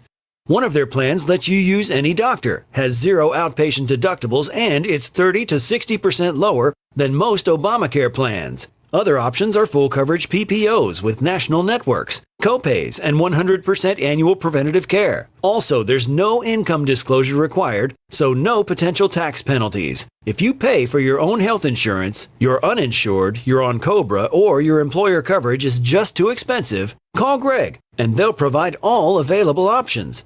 Call 314-794-7784. That's 314-794-7784. Or go to greghammonds.com. That's greghammonds.com. He can custom design a plan managed and chosen by you, not the government. I'm John Morgan of Morgan & Morgan. A question I get all the time is how did we become the largest injury firm in the world? We have over 1,000 lawyers in all 50 states and close to 6,000 coworkers. Our call center is on duty 24/7. You can reach us at any time at forthepeople.com. But the real reason is we won a lot. When you visit our website, go to our verdicts and settlements. There you will see what our clients were offered and what they were awarded at trial. All those verdicts help us resolve many cases fairly and early. You see, nothing beats reputation. The insurance industry knows who we are. We even have insurance adjusters call us for representation because they know too. We've made it easy. On your mobile device or computer, go to forthepeople.com and we will get busy. It's that easy. Call today. Morgan & Morgan, for the people. Injured? Dial pound law or visit forthepeople.com for an office near you. You're listening to The Annie Fry Show on 97.1 FM Talk, St. Louis Conservative.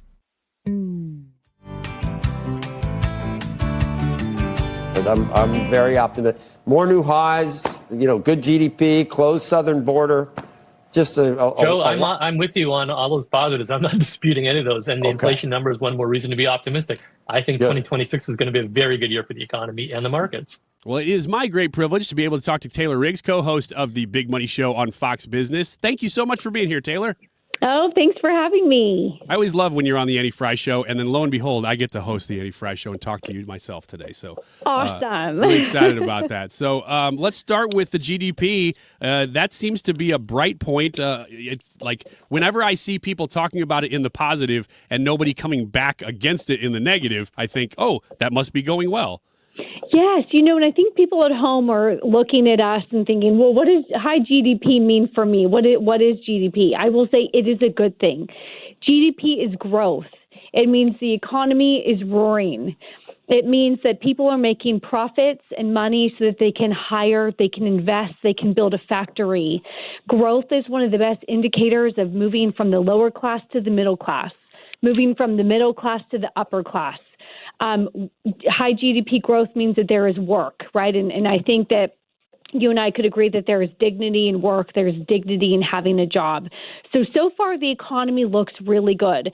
The latest estimates, Atlanta Fed GDP, which does like a growth estimate in real time, has fourth quarter growth right now at 5.3%, 5.1%, right? All in that range. That is huge numbers. Now, there's some sort of technical issues, the way we calculate imports and exports and gold reserves that could impact that. But the overall narrative is high growth. which is good for all of the reasons that I mentioned above. So I agree with people like Scott Bessent who have been out there that I'm really hopeful that the first and second quarter of this year are also going to be big turning points for the consumer. Growth allows companies to hopefully increase wages a little bit. So we've been looking at real wages. So wages adjusted for inflation. What is your take-home pay after the price of goods has gone up? That has finally turned positive. We need it to be more positive, though, because we're digging ourselves out of a really bad hole. So I think for a slew of reasons, the administration, and I would agree with them on this point, I'm positive for a big uptick here. So let's talk basics here, because when you just mentioned, a lot of these terms, they get thrown around, and if you're not watching Fox Business all the time, you might go, "What GDP?" I appreciate you explaining that. But with inflation, that's kind of become a common term. Everybody knows what inflation, at least generally, is now. How does America start to feel, or really anywhere? How do people start to feel that inflation isn't killing them anymore? Is it wage growth? Is that how you kind of fix that problem for people and prices not feeling so high? Yes, it'll be real wages. So I want to be looking at what is let's say inflation, the data yesterday and the data today says on average, let's say, just using a one-time term and not a 3-month annualized rate, and just keep it simple. Prices are up 2.5%.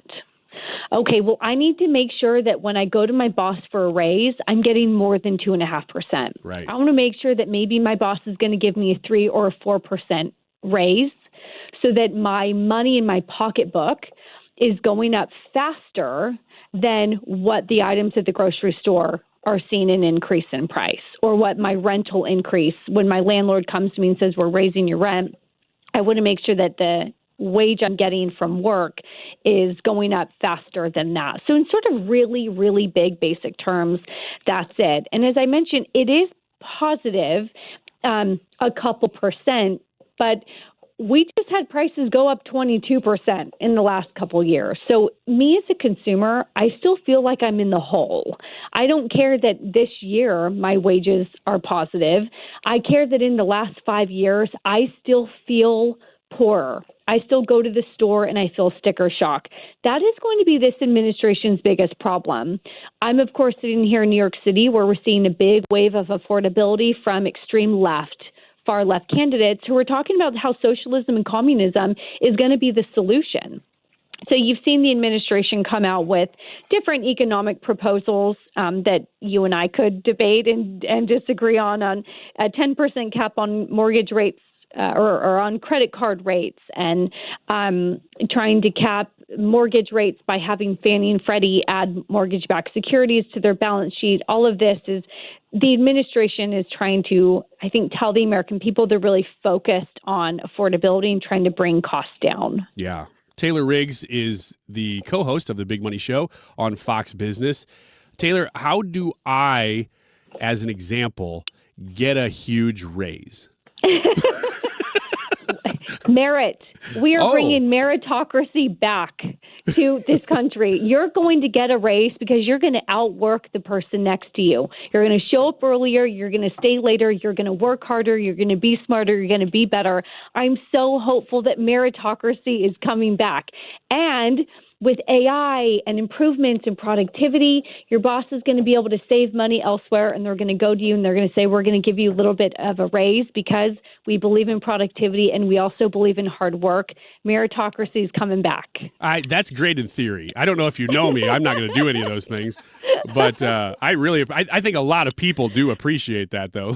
Let me ask you, Taylor, when you talk about GDP, what is your personal... It's probably very involved, but I'm going to ask it anyway. Why do you think GDP has gone up and looks like it will continue? Is it the big meetings that Trump was having in the first half of the year about, we're talking to this company, they're bringing all this money onshore? I think part of it is. I think part of it is a lot of the investments that I had a guest on my program yesterday, Daniel Newman, who's sort of a big tech investor. And he said something really interesting. Before Trump, there was zero incentive to build here. If I'm a big tech company and I want to build a new chip fob, I'm going to go internationally because it's cheaper there. Why would I spend my time here? I'm not doing it for love of country. I'm doing it for my bottom line. It's my fiduciary duty to save money where I can. That changed when Trump came into the office.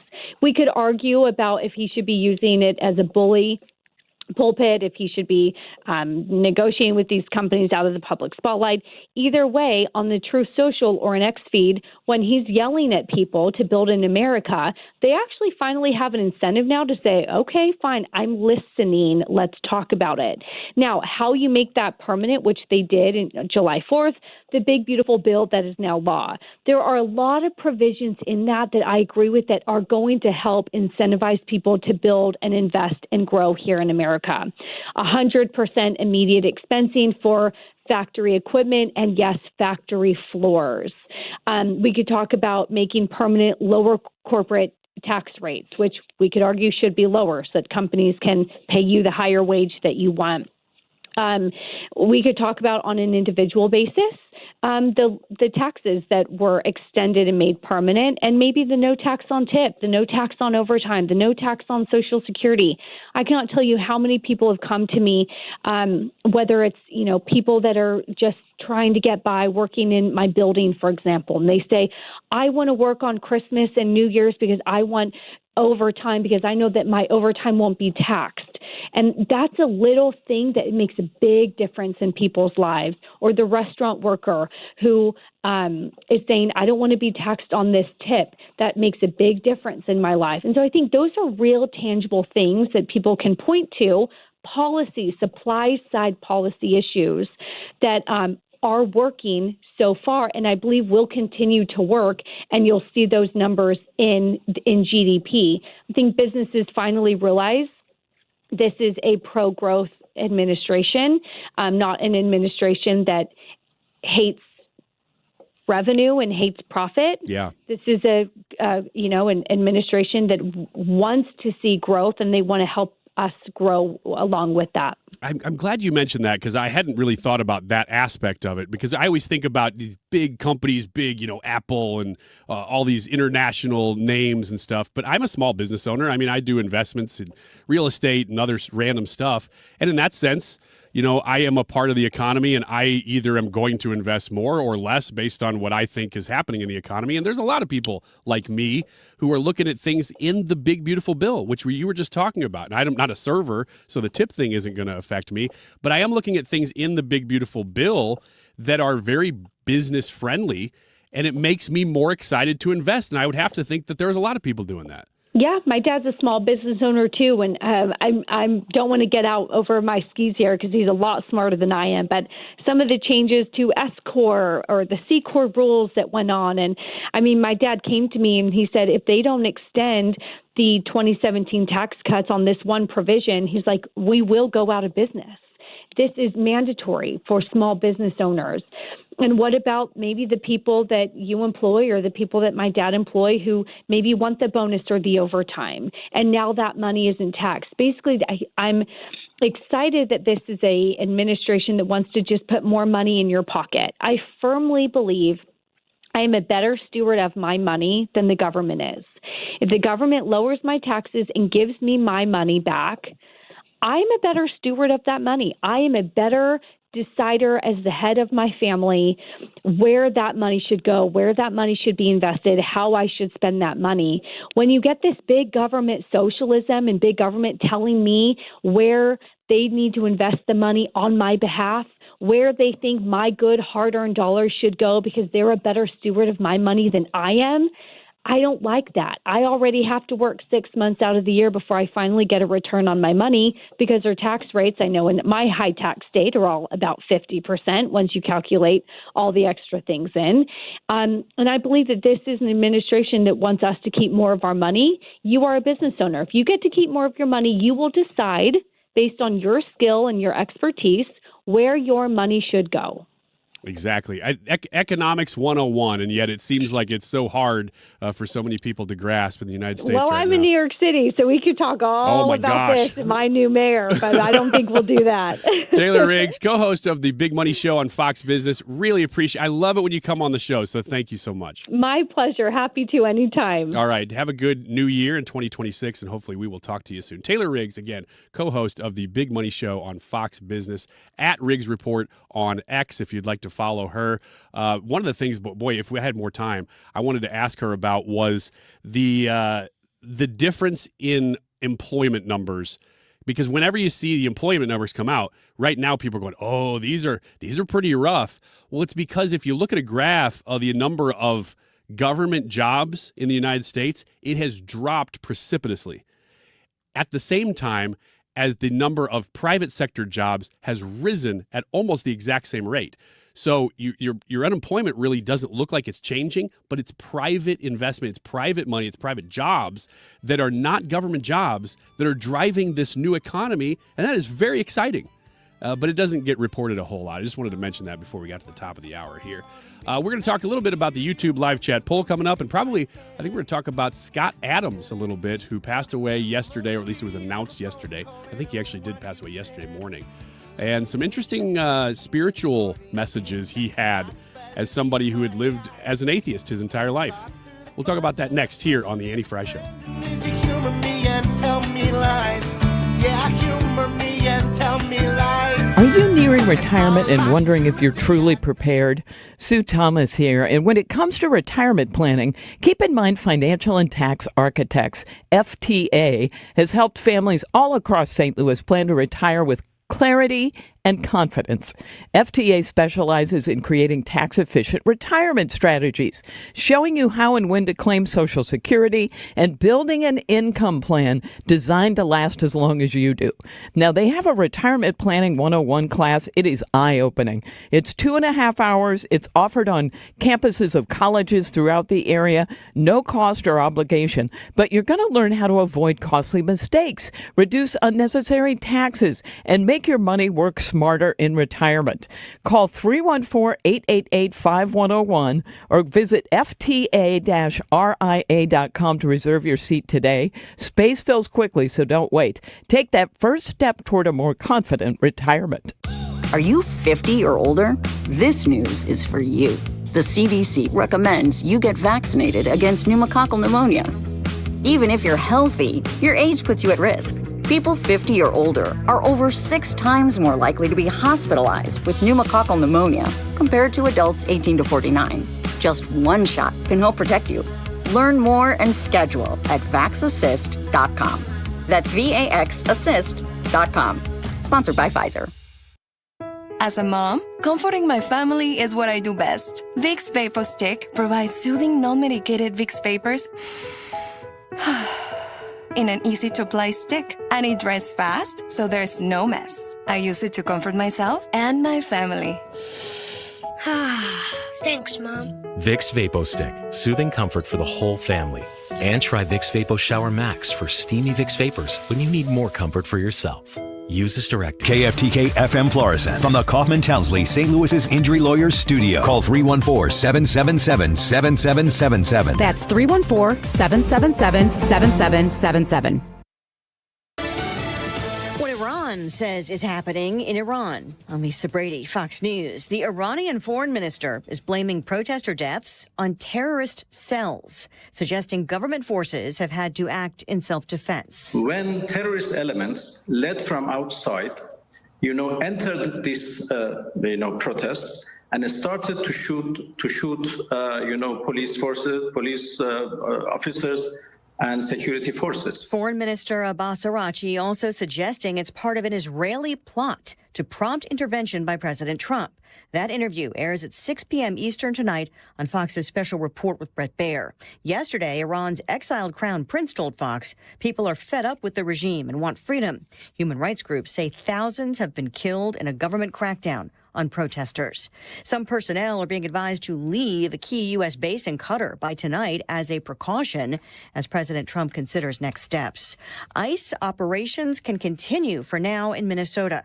A federal judge just declining to issue a temporary restraining order after city and state officials sued. The judge giving both sides deadlines next week to file arguments as she reviews more evidence in the lawsuit. Verizon says it's working to fix an outage affecting thousands of U.S. customers. The outage hotspots seem to be centered around the Portland, Oregon metro area, Chicago, Boston, New York, and Washington, D.C. There's some outages there. And then other Verizon outages appear to be popping up here in Los Angeles and then also in Phoenix and Atlanta. Verizon posting on X, "We are aware of an issue impacting wireless voice and data services for some customers. Our engineers are engaged and are working to identify and solve the issue quickly.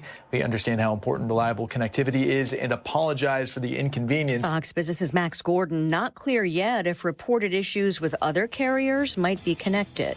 America is listening to Fox News. As a mom, comforting my family is what I do best. Vicks Vapor Stick provides soothing, non-medicated Vicks vapors in an easy-to-apply stick, and it dries fast, so there's no mess. I use it to comfort myself and my family. Thanks, Mom. Vicks Vapo Stick, soothing comfort for the whole family. And try Vicks Vapo Shower Max for steamy Vicks vapors when you need more comfort for yourself. Use as directed. Hey, can you blow up some balloons for Jack's party? I can't. I'm so congested. You need Sinex Saline from Vicks. Sinex Saline Nasal Spray. Yeah, just Sinex. Breathe. Sinex Saline instantly clears everyday congestion associated with colds and year-round allergies with a gentle, ultra-fine mist that's no mess and easy to control. Daddy, we need more balloons. On it. Enjoy life's important moments without congestion. Try Sinex Saline from Vicks. Just Sinex. Breathe. Use as directed.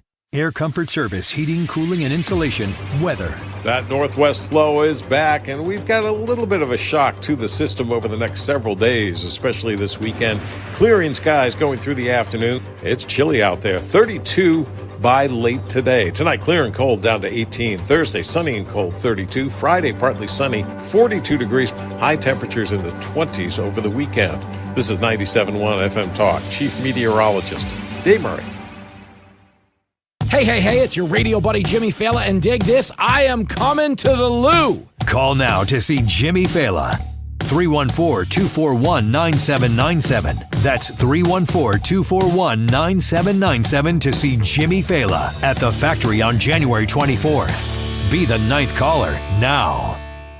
The Annie Fry Show is sponsored by Air Comfort Service Heating, Cooling, and Insulation. Air Comfort Service is celebrating 56 years of residential and commercial service, maintenance and installation, and heating and cooling systems. Get in your comfort zone. AirComfortService.com. That is exactly what I needed to hear. Thank God someone here knows what they're talking about. That's us. That's right. Gotta love this American ride. All right, you need to take the time and get the full picture.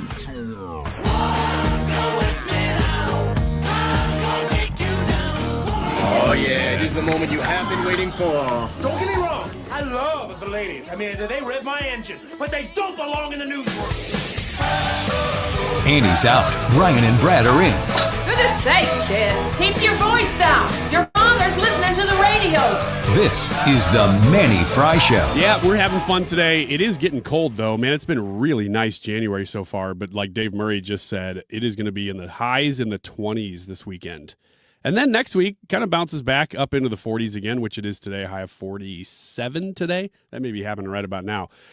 So Scott Adams, if you are familiar with Scott Adams, I'm sure you've read Dilbert at some point, but it's not like you read Dilbert and you go, oh, I love Scott Adams. You know, you don't read a comic and go, oh, that Kathy, she's so funny. Who's the author of Kathy? Who writes Peanuts? But Scott Adams kind of made himself famous in a different way by about 15 years ago, becoming more of a political commentator or social commentator. Yeah, right around 2015. As much as anything. He started writing books and stuff, and he got cancer. I think it was prostate cancer. Yes. And he announced that right before Christmas. And no. a while ago. Oh, he announced that in May. Well, he announced right before Christmas that he was almost like he knew that his time was limited. And maybe that's that's just what came across my attention, is that he said at that point, okay, I'm about done here, and I don't know how much longer I have. And so I didn't really know what that meant. I don't know that he knew what that meant. But he did pass away yesterday, and his ex-wife, who I guess he's still on really good terms with, came on because I think he comes on at like 11 or 12, right about 9 o'clock, same time as we do, 9 o'clock our time, 9 o'clock Central. So he comes on in the morning and does a show every day. Every day. I mean, again, this is stuff that I'm like, I don't really pay attention because we're doing a show. Yeah, it's a daily show. Coffee with Scott Adams. We're also doing a show, so I can't sit there and watch Scott Adams. But I was aware that he was doing this and has done it for a long time, and he leans right. I think probably more than that even. He's pretty conservative. I would say he's a populist. Okay, yeah, because he's not like a full-on just constitutional conservative or something. No. He was a little bit more like social about everything, more of like a commenter on those things than anything. Anyway, point being that he passed away yesterday, and his wife, at the time that he was supposed to be on, came on in his place and said, hey, we knew this was coming. We didn't know when. But she gave, here's part of the statement that she gave yesterday. With your permission, I'd like to explain my life. On behalf of Scott.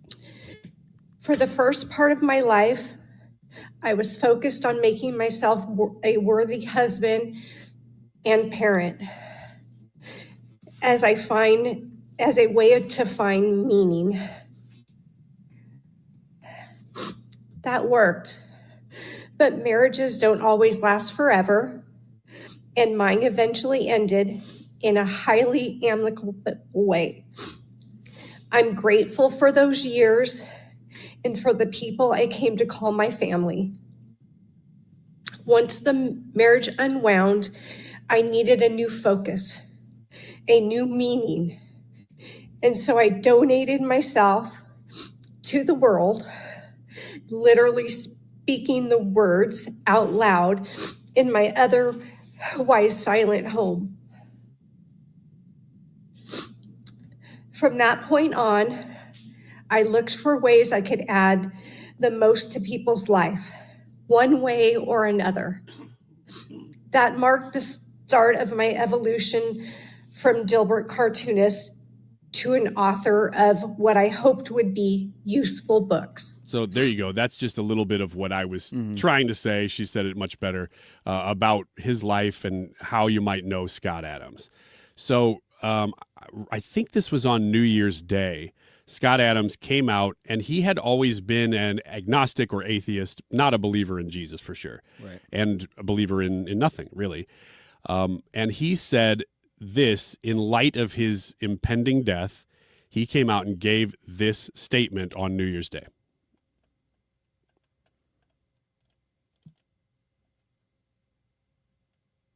Hopefully. Whenever I talk about the simulation, and especially when I talk about my own impending death, many of my Christian friends and Christian followers say to me, Scott, you still have time.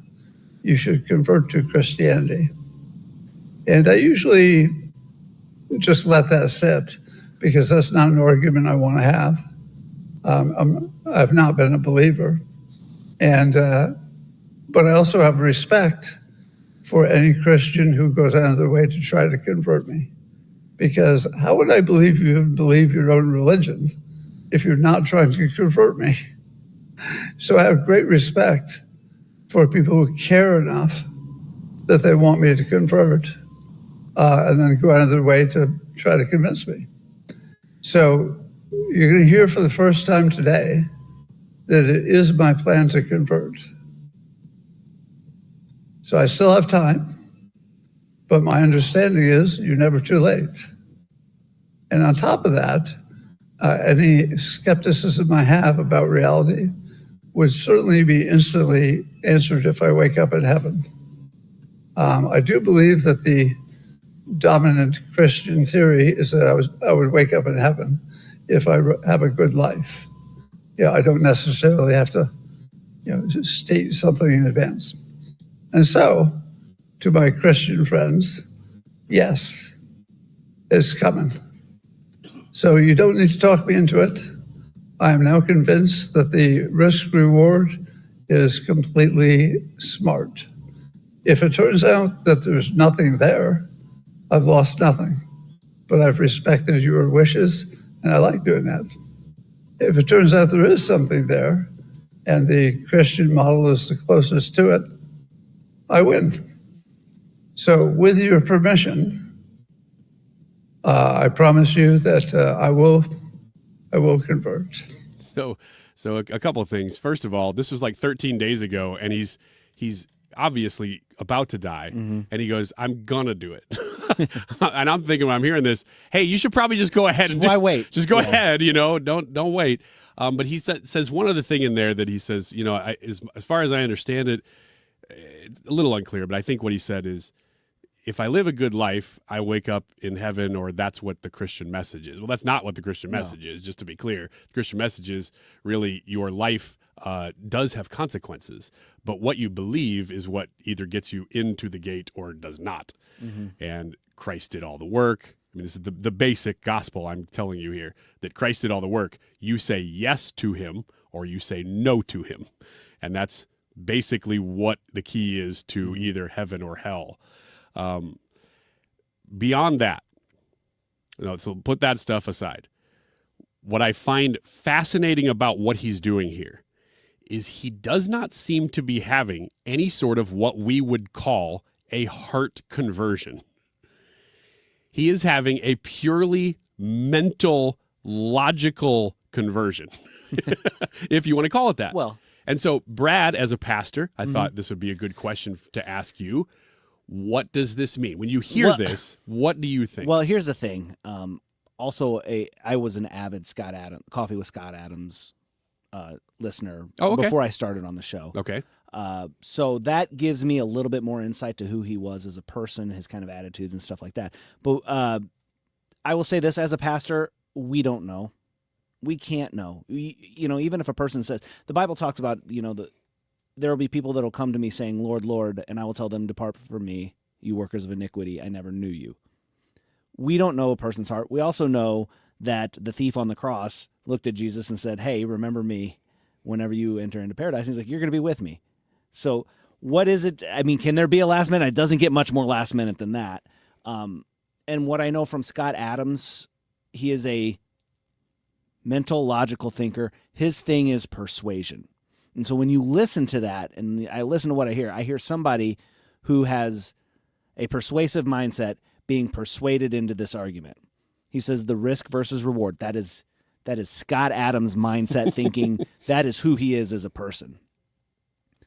Do I know that he is sitting with Jesus in heaven right now? I don't. But I don't think I heard anything there that says absolutely not. There are people that will be like, no, I hate God. I hate Jesus. I hate all of this. And you're like, okay, I get where you're at. I don't know. I mean, that there is enough to give me hope that maybe, but it's also like not enough to give me, I know 100%. Well, how could you? I mean, how could you ever have? You can't know somebody's just say, heart. I know their heart. I know for sure. Yeah. You really can't say that. And it's like, how does somebody express a heart conversion? Well, they're all different. Yeah, and I actually really thought that was neat to listen to, because there's so much different language that we'll put onto a conversion, like repentance. Obviously, that's very important. That does not come through what he's saying there. Mm-hmm. He's not really talking about repenting of his sins, turning from his sins. But yet, I think you put it well. He's come to a conclusion in the way that Scott Adams would come to a conclusion, which is very logically. And who are we to say that that's invalid? Now, I will say that I pulled one more clip here from Scott Adams' wife when she came on that podcast yesterday, because she explains his life a little bit and explains their relationship a little bit in there. And then that was from a few days before from Scott Adams. Now, she goes on to say, here's what happened, because he says, well, I'm going to convert. He didn't do it there, but he says, I'm going to. And then she actually is able to talk about that here. Next, many of my Christian friends have asked me to find Jesus before I go. I'm not a believer, but I have to admit The risk-reward calculation for doing so looked so attractive to me. So here I go. I accept Jesus Christ as my Lord and Savior and look forward to spending an eternity with him. The part about me not being a believer should be quite quickly resolved if I wake up in heaven. I won't need any more convincing than that. I hope I'm still qualified for entry. That's pretty amazing. An amazing ending to a very fascinating man's life. Lived entirely as either an agnostic or atheist. You listened to him. Would you say he was one of the other? Very much an agnostic. Agnostic. Yeah. And saying at the last possible moment, apparently, like on his deathbed, the day of his death, or the day before, I accept Jesus Christ as my personal Savior. I mean, what a story. What an incredible... And I tear up even listening to it, but that's the way I am. And could a person actually even say that if they weren't, like... This is deep in the theology words, but it's regeneration. The Bible talks about you having a heart of stone and God will give you a heart of flesh. Are you even able to utter those words if God hasn't converted your heart? Yeah. It's just neat. And I don't know the answer to all those questions. I love debating those questions in like Bible study settings. I don't know that we're going to do that here, but I just, when I heard that it was that clip right there, because I didn't know that Scott had put out that first statement until I saw that his wife came on his podcast, because everybody was talking about that yesterday. So I hadn't heard that second statement. I had only ever heard the first Oh, statement. okay. So there you go. There's the full story. I just found that very fascinating and encouraging, especially coming from his ex-wife there, tearing up, just talking about how he had said that on the day that he died. Very neat. Thought it deserved a little bit of a discussion here. This is the Annie Fry Show. Annie is out today with laryngitis, and we hope that she will be back tomorrow, but we are doing our best to fill in here, and we're going to stick with the plan. Ethan, Sports and Local, always comes at this time, and that is next here on the Annie Fry Show. Narrow streets of cobblestone, neath the halo of a street lamp, I turn my collar to the cold and damp. When my eyes were stabbed by the When's the last time you gave your home's exterior a little love? Hi, it's Kim, and if your siding is cracking, it's fading, or just doesn't stand up to our St. Louis weather, it's time to call Lakeside Renovation and Design, because they're experts in James Hardy siding, which is this durable, low-maintenance option, and it looks beautiful. Plus, you have customizable colors and textures, and so you can give your home a completely new look while protecting it for decades. Don't wait until the small problems turn into big ones. Visit lakesidearty.com to schedule your free consultation. Heidi Ricken Provost of Ricken Financial understands the importance of financial stability in your retirement plans. If there's something we can do to help benefit your financial future and provide more strength and stability in your retirement plan, that's exactly what we do here. And we do so on a complimentary basis. Call today, 314-207-6211 or online at rickenfinancial.com and join us for Kickin' with the Rickens, Sundays at 1 p.m. right here on 97.1 FM Talk. Investment advisory products and services made available through Impact Partnership Wealth, LLC, IPW, a registered investment advisor. At St. Jude Children's Research Hospital, we're fighting against childhood cancer every day. At the heart of this battle are our donors. Most of us want to make some type of difference in the lives of others. St. Jude does miraculous work. The fact that no one has to pay, it's a place where everyone is treated as an equal. Everybody is welcome here, and it doesn't matter your religion or what part of the world you're from. All that is taken away. It just gives you some hope. It's just a nice feeling to put your energy into something that really does genuinely make a difference in a child's life. There's just no greater gift. If we have the ability to help, then we have a responsibility to help. Finding cures, saving children. St. Jude Children's Research Hospital. Find out how you can help at stjude.org. Start the new year off on a healthier note by taking active liver supplements from New Nordic every day. Available online at Amazon or NewNordicUSA.com or at your local CVS, ShopRite, Meijer Grocery, or Wegmans. The Annie Fry Show is St. Louis conservative. Hold up. Check it out. Sports and local. Doopy Dumples Dumpledoos. Yep. Doopy Dumples Dumpledoos. You came up with it, not me. That's a good one. I came up with it in a way to mock you, and it backfired. Yeah, it did. It did. Now you look bad. I appreciate it, Ryan. Save Thank it. you very much. Save it. You could do a great segment here, and everybody will forget that Doopy Dumpledoos even exists. Let me focus. How you guys doing? Great. How are you? Pretty good. I'm doing all right. I'm doing better because the St. Louis Blues won a game last night. Woo! This is one. Okay. 2 to go. Have they won 3 in a row yet? Nope. Oh, boy. I understand they looked pretty good last night. They looked real very good against one of the better teams in the NHL, the Carolina Hurricanes, who they beat 3-0 last night. Carolina is they are near the top of the league in total points. They have the 5th most points in the NHL this year. So that is a very good win for the Blues. The problem is you'll have nights like last night where they look so freaking good. You get production up and down the lineup. There's not really any holes against a really good team, and you're thinking, well, okay, we're getting back on track now. And then they'll lay an absolute stinker the next night that they play. I mean, this has been a habit all year long, and I just can't really put my finger on why exactly this has been the case. But, at worst, I guess we'll take our win last night. If you are a fan of Annie Fry, the host of the Annie Fry Show, which I am not, and you want to communicate with her, she is in the chat. I think she's been there really the whole show. You can talk to Annie Fry in our chat right now on YouTube. She says just a couple of things to highlight real quick. Doopy Dumple don't. And then second, you know what it means if they win 2 more. I know she's paying attention to this more than anyone. That's a winning. We just want to see 3 in a row. That's really all we just want. for us to cheer in here about the fact that we set it up that way more than anything. We have been talking about some this. champagne if they do. Good chunk of the year. Heck yeah. Can they so make close. the playoffs if they don't ever win 3 in a row?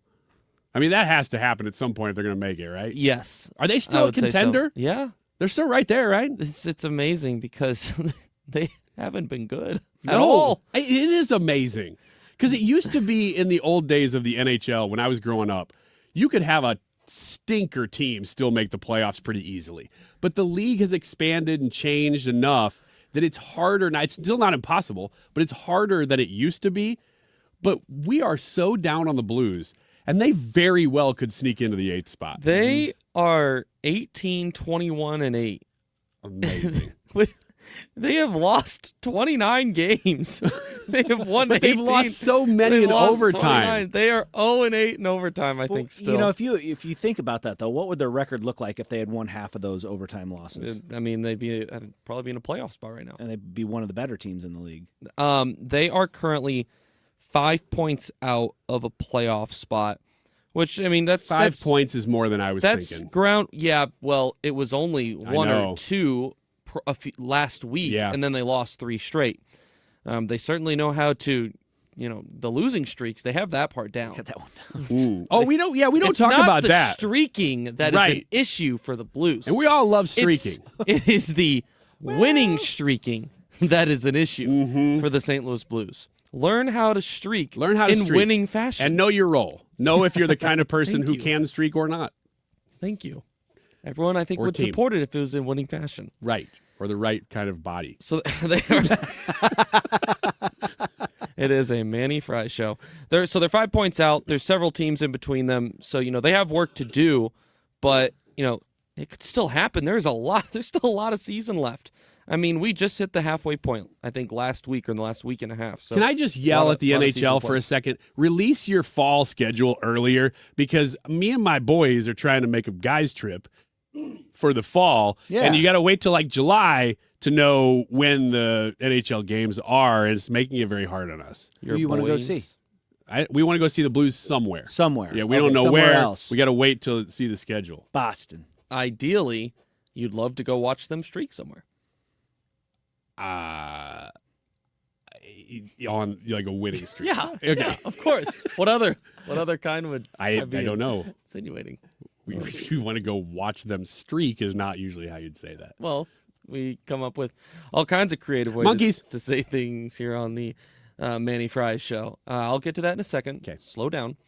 Last night was even extra special because they also, the night before, they had honored their new inductees into the Blues Hall of Fame, and then they were honored last night as well. In the pregame, Al Arbor, his family was there representing him. Barrett Jackman and Alexander Steen also being inducted into the Blues Hall of Fame. It was an ESPN broadcast. Do they get last a blue night. jacket? They do. They do. Really? Yes. Mm-hmm. I think I missed that part. And what am I missing here? Oh, and TJ Oshie was on the broadcast last night too. He was the color commentator, which was really cool. Former longtime Blue. So yeah, good night overall for the St. Louis Blues. Seems weird that TJ Oshie would be done playing because he just looks so young still. He really does look young still. He kind of came up young too, didn't he? Mm-hmm. Yeah. He did a great job last night. It's been a long time since he's been a Blue as well, but TJ, fans still love him. TJ Sochi. Yes. That was That's amazing. Right. Yeah. You wanted a monkey update? I do. Here you go. And I want it now. There is no update. They're still on the loose. But didn't they stop searching for him or something weird? Like they said, we're just going to give up. I didn't see that. So I'm just grapevining here. I don't know if that actually happened, but I'm seeing people saying, that they're getting nowhere with it. So I'm seeing more places that they have been. Like yesterday, I saw that they were here in the 97.1 studio.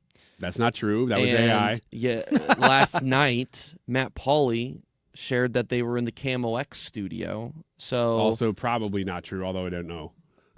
So these monkeys are all over the place. I think that what's going to happen is, unfortunately, let me get back out my phone here real quick. We were talking about it at the beginning of the last segment. The temperature over this weekend is going to be highs in the 20s. Those monkeys are going to freeze to death. Right? Unless they find a drier vent. What are the what are the odds? What are the percentage chances? Is this on Polymarket? Sure. That these monkeys survive the winter, don't get caught, breed, and then we are talking about having a small monkey population in St. Louis next summer. Do you want to actually put up like a board and like start doing give me squares or like something? Give me like a percentage chance. What's your percentage chance that this happens? 89% chance. That's pretty high for monkeys projecting survive that the they're going to winter. die this week. You literally just said they're going to die this weekend. And they're going to start eating each other. I think that they're going to freeze or turn to cannibalism.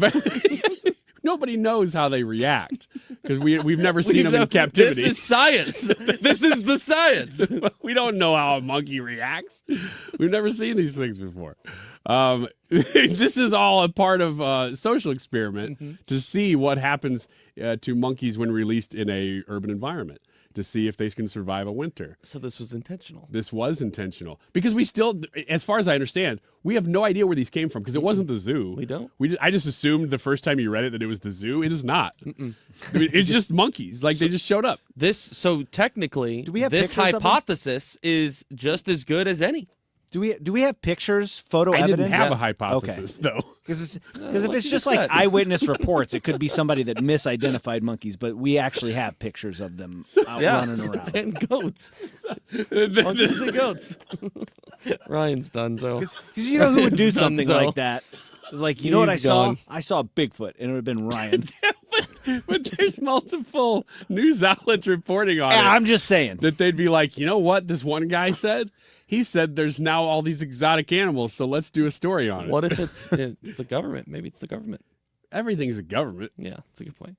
That's fair. The birds are the government. The monkeys are the government. Yeah, that's right. So we still don't know where the monkeys came from. So obviously they were either a part of some sort of circus that was traveling through and the car crashed and the monkeys got loose. Jumped And off the train. It's basically the beginning of The Fugitive, if you've ever seen that movie with Harrison Ford, except for circus animals. Or worse, it's the beginning of Outbreak, if you've ever seen that one. I don't go there. As you know, I'm trying to be positive. Like, people are floating these terrible ideas about the monkeys eating each other and freezing to death, and I'm like, look, 89% chance they survive. People are floating these ideas. Him. All I want is a positive monkey update every single day. Positive. Yes. So would them being on the loose still be positive? I think so. Okay. Well, they're on the but we loose need still. to see more sightings of them, because if we get to the weekend and nobody's seen them anymore, those things are probably frozen solid. Well, that's what we haven't seen any updates on where they are, I feel like, in the last several days. And it makes me wonder, well, where the heck could they be? I mean, this is the talk of the town. What if it's poachers? Harpoons? You know, what if they've trying already to get been them for their ivory? Oh my god, wrong African animal. I don't know anything about these things. Obviously. I can tell. Do you have any more stories? Do you want any more stories? One more story. Okay. Well, the Nolan Arenado news most certainly took the attention away from this that became official yesterday. But the Cardinals also officially signed a relief pitcher yesterday. Ryan Stanek, MLB veteran, has been around for a long time. At one point, just a couple years ago, was one of the best relievers in Major League Baseball. In 2022, his ERA was 1.15 in a full season of being with the Astros. His last couple of years, he struggled a little bit more. But if you're familiar with the Cardinals, the comparison that a lot of people are giving this to is Phil Maton from last year, who ended up was on a 1-year contract, ended up having a really good season, and the Cardinals flipped him at the deadline, got some prospects out of him. So Ryan Stanek, a name to keep an eye on, is probably going to end up pitching in some high-leverage situations this year, and is going to be one of Marmol's go-to guys. Is it just me, or have they gotten a lot of relief pitching this offseason? No, they've gotten a lot of pitching, not a lot of relief pitching. They've added a couple of pieces. Him and Justin Brule are the main ones that come to mind, but it's mostly been starting pitching because they're trying to build up depth. Are they just are they throwing spaghetti at the wall and kind of hoping? Yeah, that's kind of what you do at this What point. sticks? Is because you're never going to have a guaranteed guy that's going to have success when these are the pieces you're trading away. So the more options that you have, the hope, right, is that more will be able to stick. So we'll just have to. Do they have enough guys for that strategy to work now? Yes, I Is think that so. why the bulk of them? I think they are getting to that spot. You could argue maybe they're not entirely there yet, but they certainly have a lot more depth for 2026 than they did last year, where you're saying at one point, man, if one more guy gets hurt, then they're in really big trouble. They're not going to be in that spot this year. No? Okay. All right. I got We'll nothing wrap to it add up. to that. Thanks for those dumple-doos. Appreciate that. Even with a really awkward ending, I think it was a decent segment. Decent. Say that was 6 my out of 10. fault. I was doing decent. producer stuff. Oh, I know, but I thought you had a question for Ethan. That's all right. We'll be right back with more on the Annie Fry Show. We get it. Attention spans just aren't what they used to be. Heads in social media and eyes on Netflix. But what do people do with their ears? Well, for one, they're listening to audio. Americans spend 4.4 hours with audio every day. Oh, and you want the proof? Well, you just sat through this ad that's now approaching 30 seconds. What could you say to a potential customer in 30 seconds? Let Odyssey put together a media plan tailor-made for your unique marketing needs. Advertise with Odyssey. Visit ads.odyssey.com. Do you owe $10,000 or more to the IRS like Mark? I've been doing home remodeling for 30 plus years, but the economy crashed. I wound up losing my home, losing my job, and on top of that, owing the IRS a ton of money. I owed the IRS $114,000. It really, truly was the worst part of my life. Then Mark found tax relief advocates. On news radio, I heard about TRA, and I thought, what's the worst that could happen? So I picked up the phone and I called them. When it was all said and done, TRA settled my $114,000 debt for $100, and I'm telling you, I was ecstatic. Could not believe it. Would recommend TRA to anyone. If you owe 10 or even hundreds of thousands of dollars to the IRS, don't lose hope. Do what Mark did and call TRA for a consultation. But TRA did. They gave me a second chance, and I'm forever grateful. Visit TRA.com or call 800-491-9914. 800-491-9914. That's 800-491-9914. I do appreciate all the referrals that we receive daily, it is phenomenal. I've said it, I can't say it enough how much I do appreciate the referrals. With that being said, if you do refer me, you're in great hands. I will not sell homeowners that work hard for their money, just like myself, crap that they do not need. But if you want good quality, man, you can't even say cheap anymore. I don't think I can even say cheap by you can't even go by price. Oh, okay, that's another commercial. Call me, Bart Inman, one easy number, Missouri and Illinois, 314-293-2600. Remember, it's the only number, Missouri and Illinois, 314-293-2600 or bartinman.com. Now that's Bart with a B, Inman with an I.com. Built on backbone, not buzzwords. 97.1 FM Talk, St. Louis Conservative.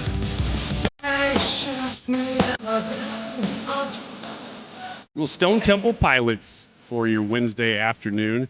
Man, I just keep looking at the temperature thinking it is going to be finally winter. It's just not felt like winter this whole winter. I agree with that. I've been waiting for it to feel like winter, for it to be winter, and it's like, oh, it's winter. No, it's spring. No, it's not. It's winter. Yeah, you know what? The Christmas was the day that I really realized, wow, it is just not cold. I think it was 70-something degrees, wasn't it, on Christmas? I was hoping, like, sometimes for me, the cold weather kind of gets me into the Christmas spirit, and then it's like we had that little cold snap, and I was like, okay, now it's starting to feel like Christmas. Oh, it's 70. Yeah, I really missed it this year. I liked being able to go outside and do some work, like actually Christmas Eve and Christmas. I was out there raking leaves. Incidentally, by the way, I think that there is a tree on my street that it is the only tree in existence that still has leaves on it now.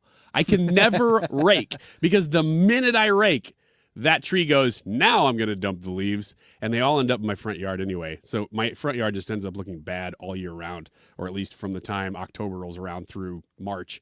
A couple comments here that I highlighted. Some of them are on the poll, but this one is from Chris, and we were talking to Taylor Riggs. It says, Ryan's real question is, how do I do the bare minimum and get a raise?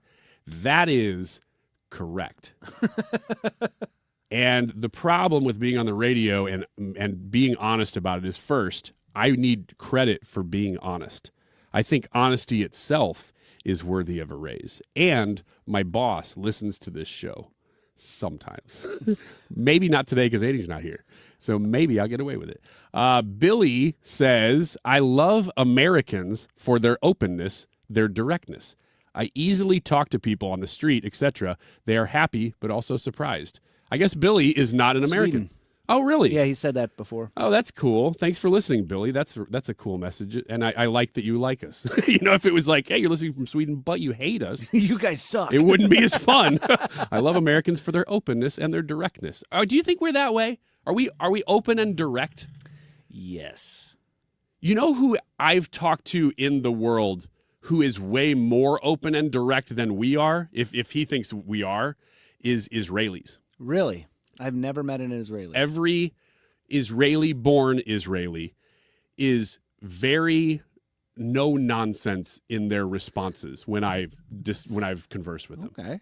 And I don't know if that's particular to the people that I've met, because obviously it's only like a handful of people. But I've noticed that quality about them. And I actually asked a good friend of mine is a missionary there, and a different friend was also a missionary. It's how I met both of them. And I asked that question. I said, is it just me, or are Israelis very, very direct in their answering?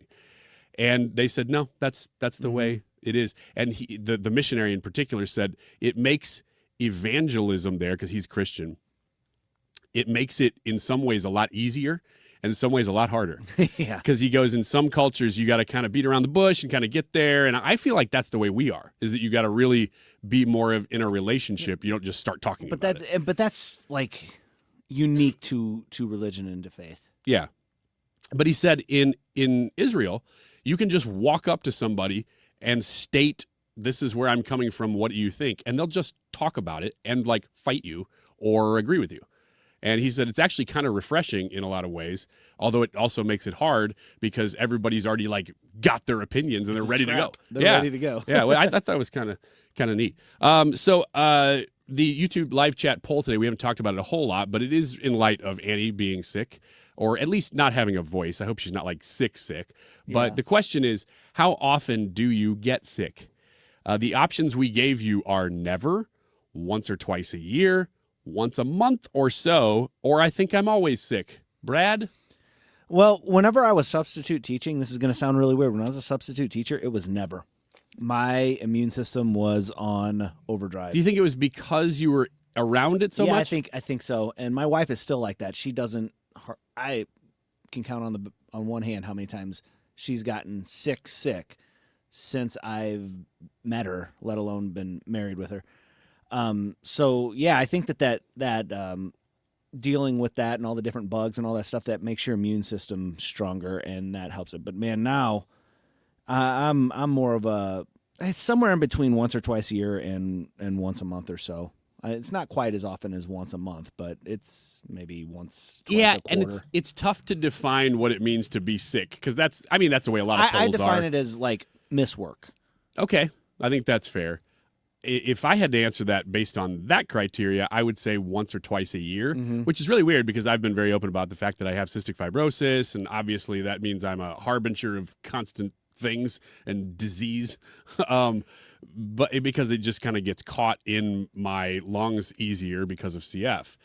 But because I'm on so many medications and antibiotics because I know that that's a problem, I actually don't get sick that much. But then it causes all kinds of other issues. And then if I do get sick, man, I'm sick. It has broken through, and then all the things that I use to treat them, they don't work then. It's the superbugs that get It's through. like, uh-oh. And we all got it, and maybe this was a St. Louis thing. We all got it over our Christmas break.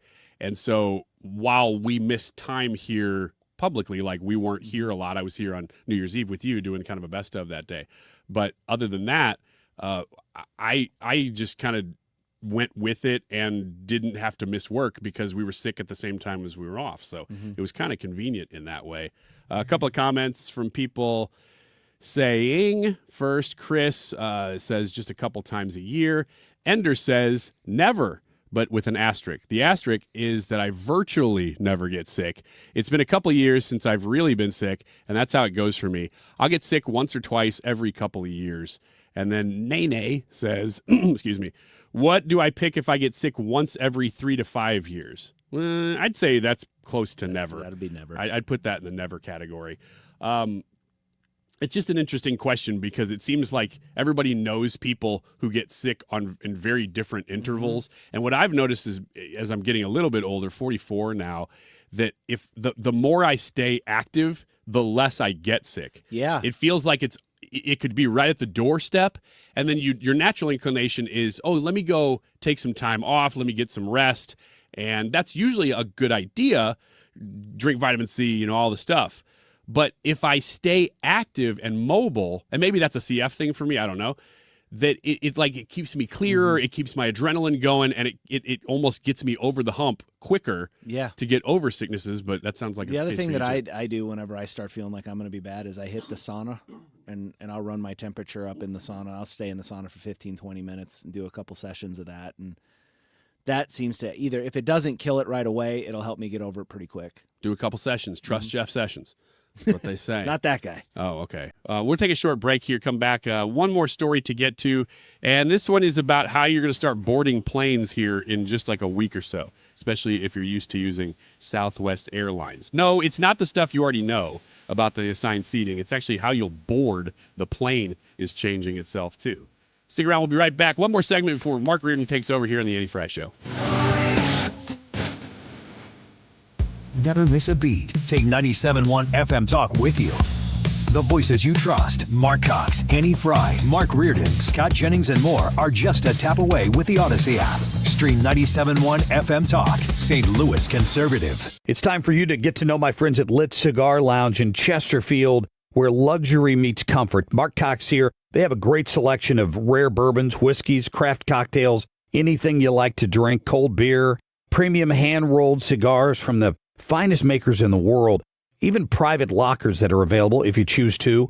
Perfect for date nights or business meetings, and live music every Friday night. Family owned and operated. Check them out In Chesterfield at the District, it's litstl.com. When you enter a place of business, you're owed a legal duty that the place of business is safe for you to shop in. I'm John Morgan of Morgan & Morgan. If you suffered an injury at a place of business, our duty is to protect you after that harm. Morgan & Morgan, forthepeople.com.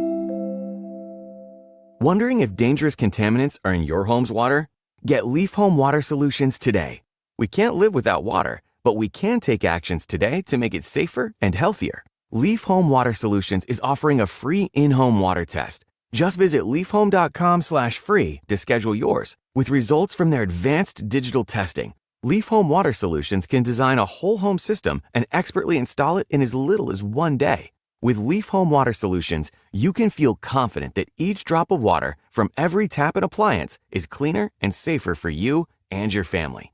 We can't live without water, but we can take actions today to make our family's water safer with Leaf Home Water Solutions. Schedule your free home water test today at leafhome.com/free and save 15% on all home water treatment systems. That's leafhome.com/free for your free home water test and 15% off. leafhome.com/free. Well, we just discussed it last segment a little bit. How often do you get sick? Never. Once or twice a year, once a month or so, or I think I'm always sick.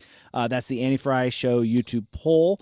Vote in the poll. Leave us a comment telling us why you voted the way you voted. Ethan will have those results at the end of the next segment before we pass it off to Mark Reardon. It is 2:47. This time check is sponsored by Jerry Kelly Heating, Air Conditioning, Electrical, and Plumbing. It's time for a $98 furnace tune-up.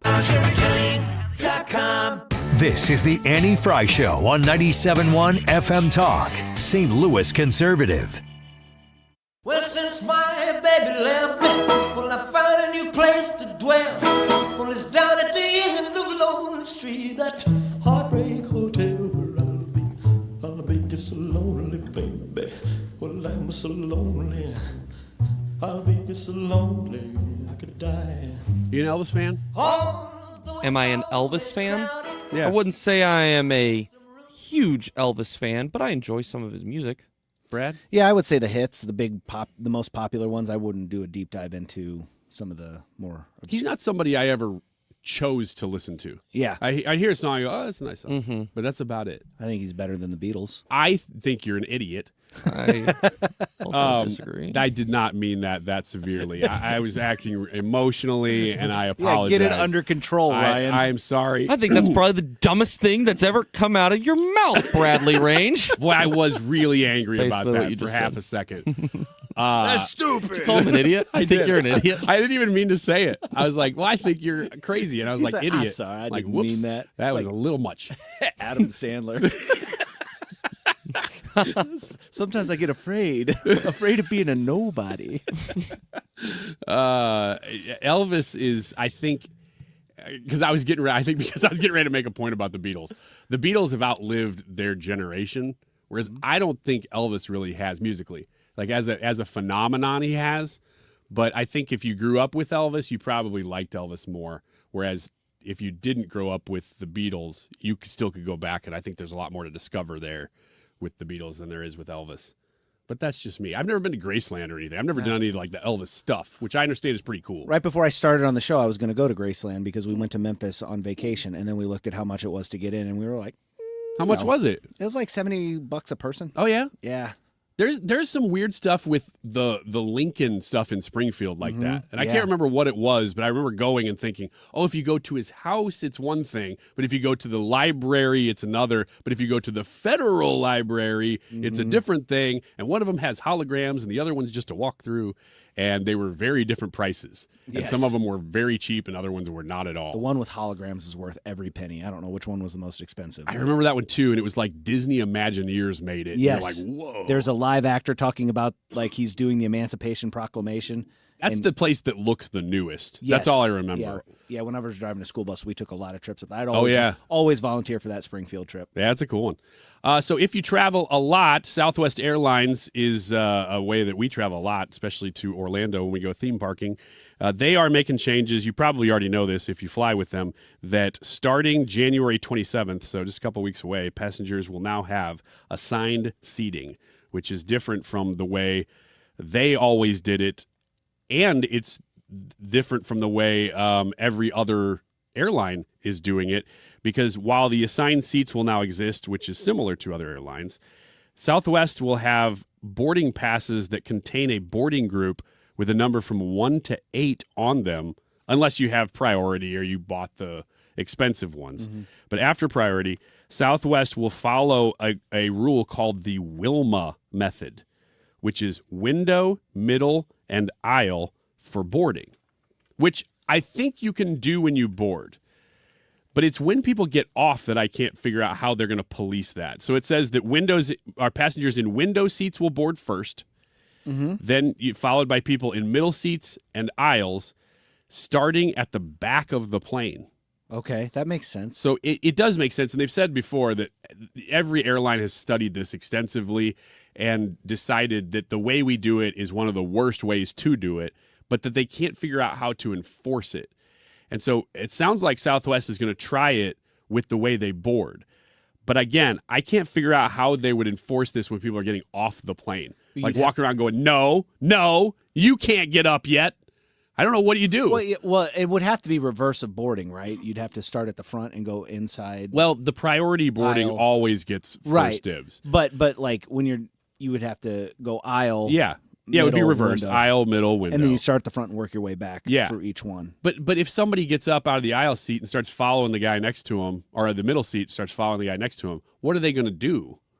I mean, won't it just devolve into chaos? I think it's Thunderdome at that point. I hope so. If you're going to do it, better do it. You want a window seat and you want to have your phone out and you can yell World Star and post it online. You better do it. Here's the other thing, though, that I travel with my kids a lot, and they're minors, and especially my youngest one is like 9, or he will be 9 next time we travel.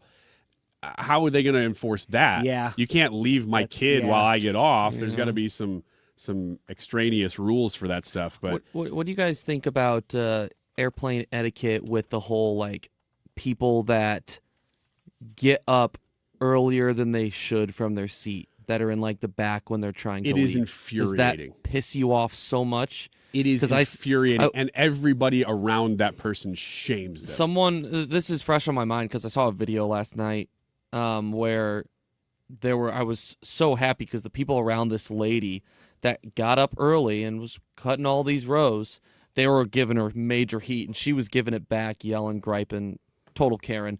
And I got mad for the people that were sitting around her, and I'd like to think that I'd probably be chirping pretty hard if that happened too, because I feel like I give some pretty dirty looks when people do that. The overall disrespectful attitude of I am more important than you and I don't care what the rules say, I'm going to do what's best for me, that is something that chaps my behind like nothing else. Ooh, go ahead and expand on that. Dude, which part? The line cutting, not the other part. Yeah, any line cutting is that. Anything. Yeah, anything where it's like, okay, we've got a system here and you're going to do this to get maybe one car ahead in the line or to do whatever. Just wait your turn. We're all in this together. We all got to deal with the same thing. You are no more important than anybody else here. Just be part of the system so that we can get through this the fastest way possible. It's full selfishness, and that's a good point, is that when you're doing it on a plane, there's really not that much you can do to get ahead. Like, even if you jump ahead of a couple people and you ram through, what is it going to do? You're saving yourself maybe 3 rows before you get to the point where you can't move any further anyway. Yeah. Well, people do this to themselves because they stand up too early. They stand as soon as the plane lands or as soon as it, stops. Sometimes and all of a I sudden get that they're because waiting you just for want a to while. stretch. Which, yeah, I do too. But for me, I have gotten into this mindset of I'm going to sit on my phone until like maybe 3 rows in front of me, 4 rows, too. and that's when I'm going to start packing my stuff up. Because otherwise, if you pack too early, then you're sitting there like, well, what do I do now? Especially if you're not in the aisle seat, because then you're standing all hunched over. Yeah. But if your legs are just aching, you just want to stand, I get that. But the other thing that people do a lot of, and I don't really know the purpose other than maybe you're trying to get your luggage into the carry-on first. It's the only thing I can come up with, is when they start to line up to get on the plane. Now with Southwest, it's a little different because it was general boarding. And so you'd have to kind of fight for a seat a little bit more, although it's still like there's a regiment to it. But with assigned seating, you know exactly where you're going to be, regardless of when you get on the plane. Mm-hmm. So why stand up and get in line and stand there sometimes for 20 minutes waiting to get onto the plane first when you could sit in a much more spacious area than a plane? I mean, it's not like super comfortable, but it's more than the plane would be. I just don't get the other than putting the luggage in to make sure you get it on the plane with you. That's the only thing I can come up with. Which, like, unless you're on a packed plane, like, that's not even a concern, Yeah, really. right. Whatever. Today's YouTube live chat poll, how often do you get sick, Ethan? Well, the one answer pretty much dominated all the other ones. 2% for I think I'm always sick, and for once a month or so. 21% said they never get sick. Good for you guys. 75% say they get sick once or twice a year. Which is what we all said. What did you say? I'm the same. Once or twice a year. Well, I guess we're all in agreement that that's about normal then. All right. Stick around for the Mark Reardon Show. We hope to have Annie back tomorrow. Hopefully she will have her voice back, and we will see you then. Rock and roll, turn up the band, find the hole, gonna lose control tonight. What do you want from me? I'm not a man. Time now for today's Spotlight on Health Trends, sponsored by Wesley Financial. The popularity of GLP-1 drugs is rippling through menus, purchasing, and restaurant strategies. According to market researcher Data Central, menus are becoming increasingly GLP-1 friendly, even if the options aren't labeled that way, with 42% of restaurants saying they are considering such options. Demand is increasing for high-protein, high-fiber, and whole food options, with reducing interest in ultra-processed foods. I'm Margie Schaefer. Wesley Financial Group is not a law firm.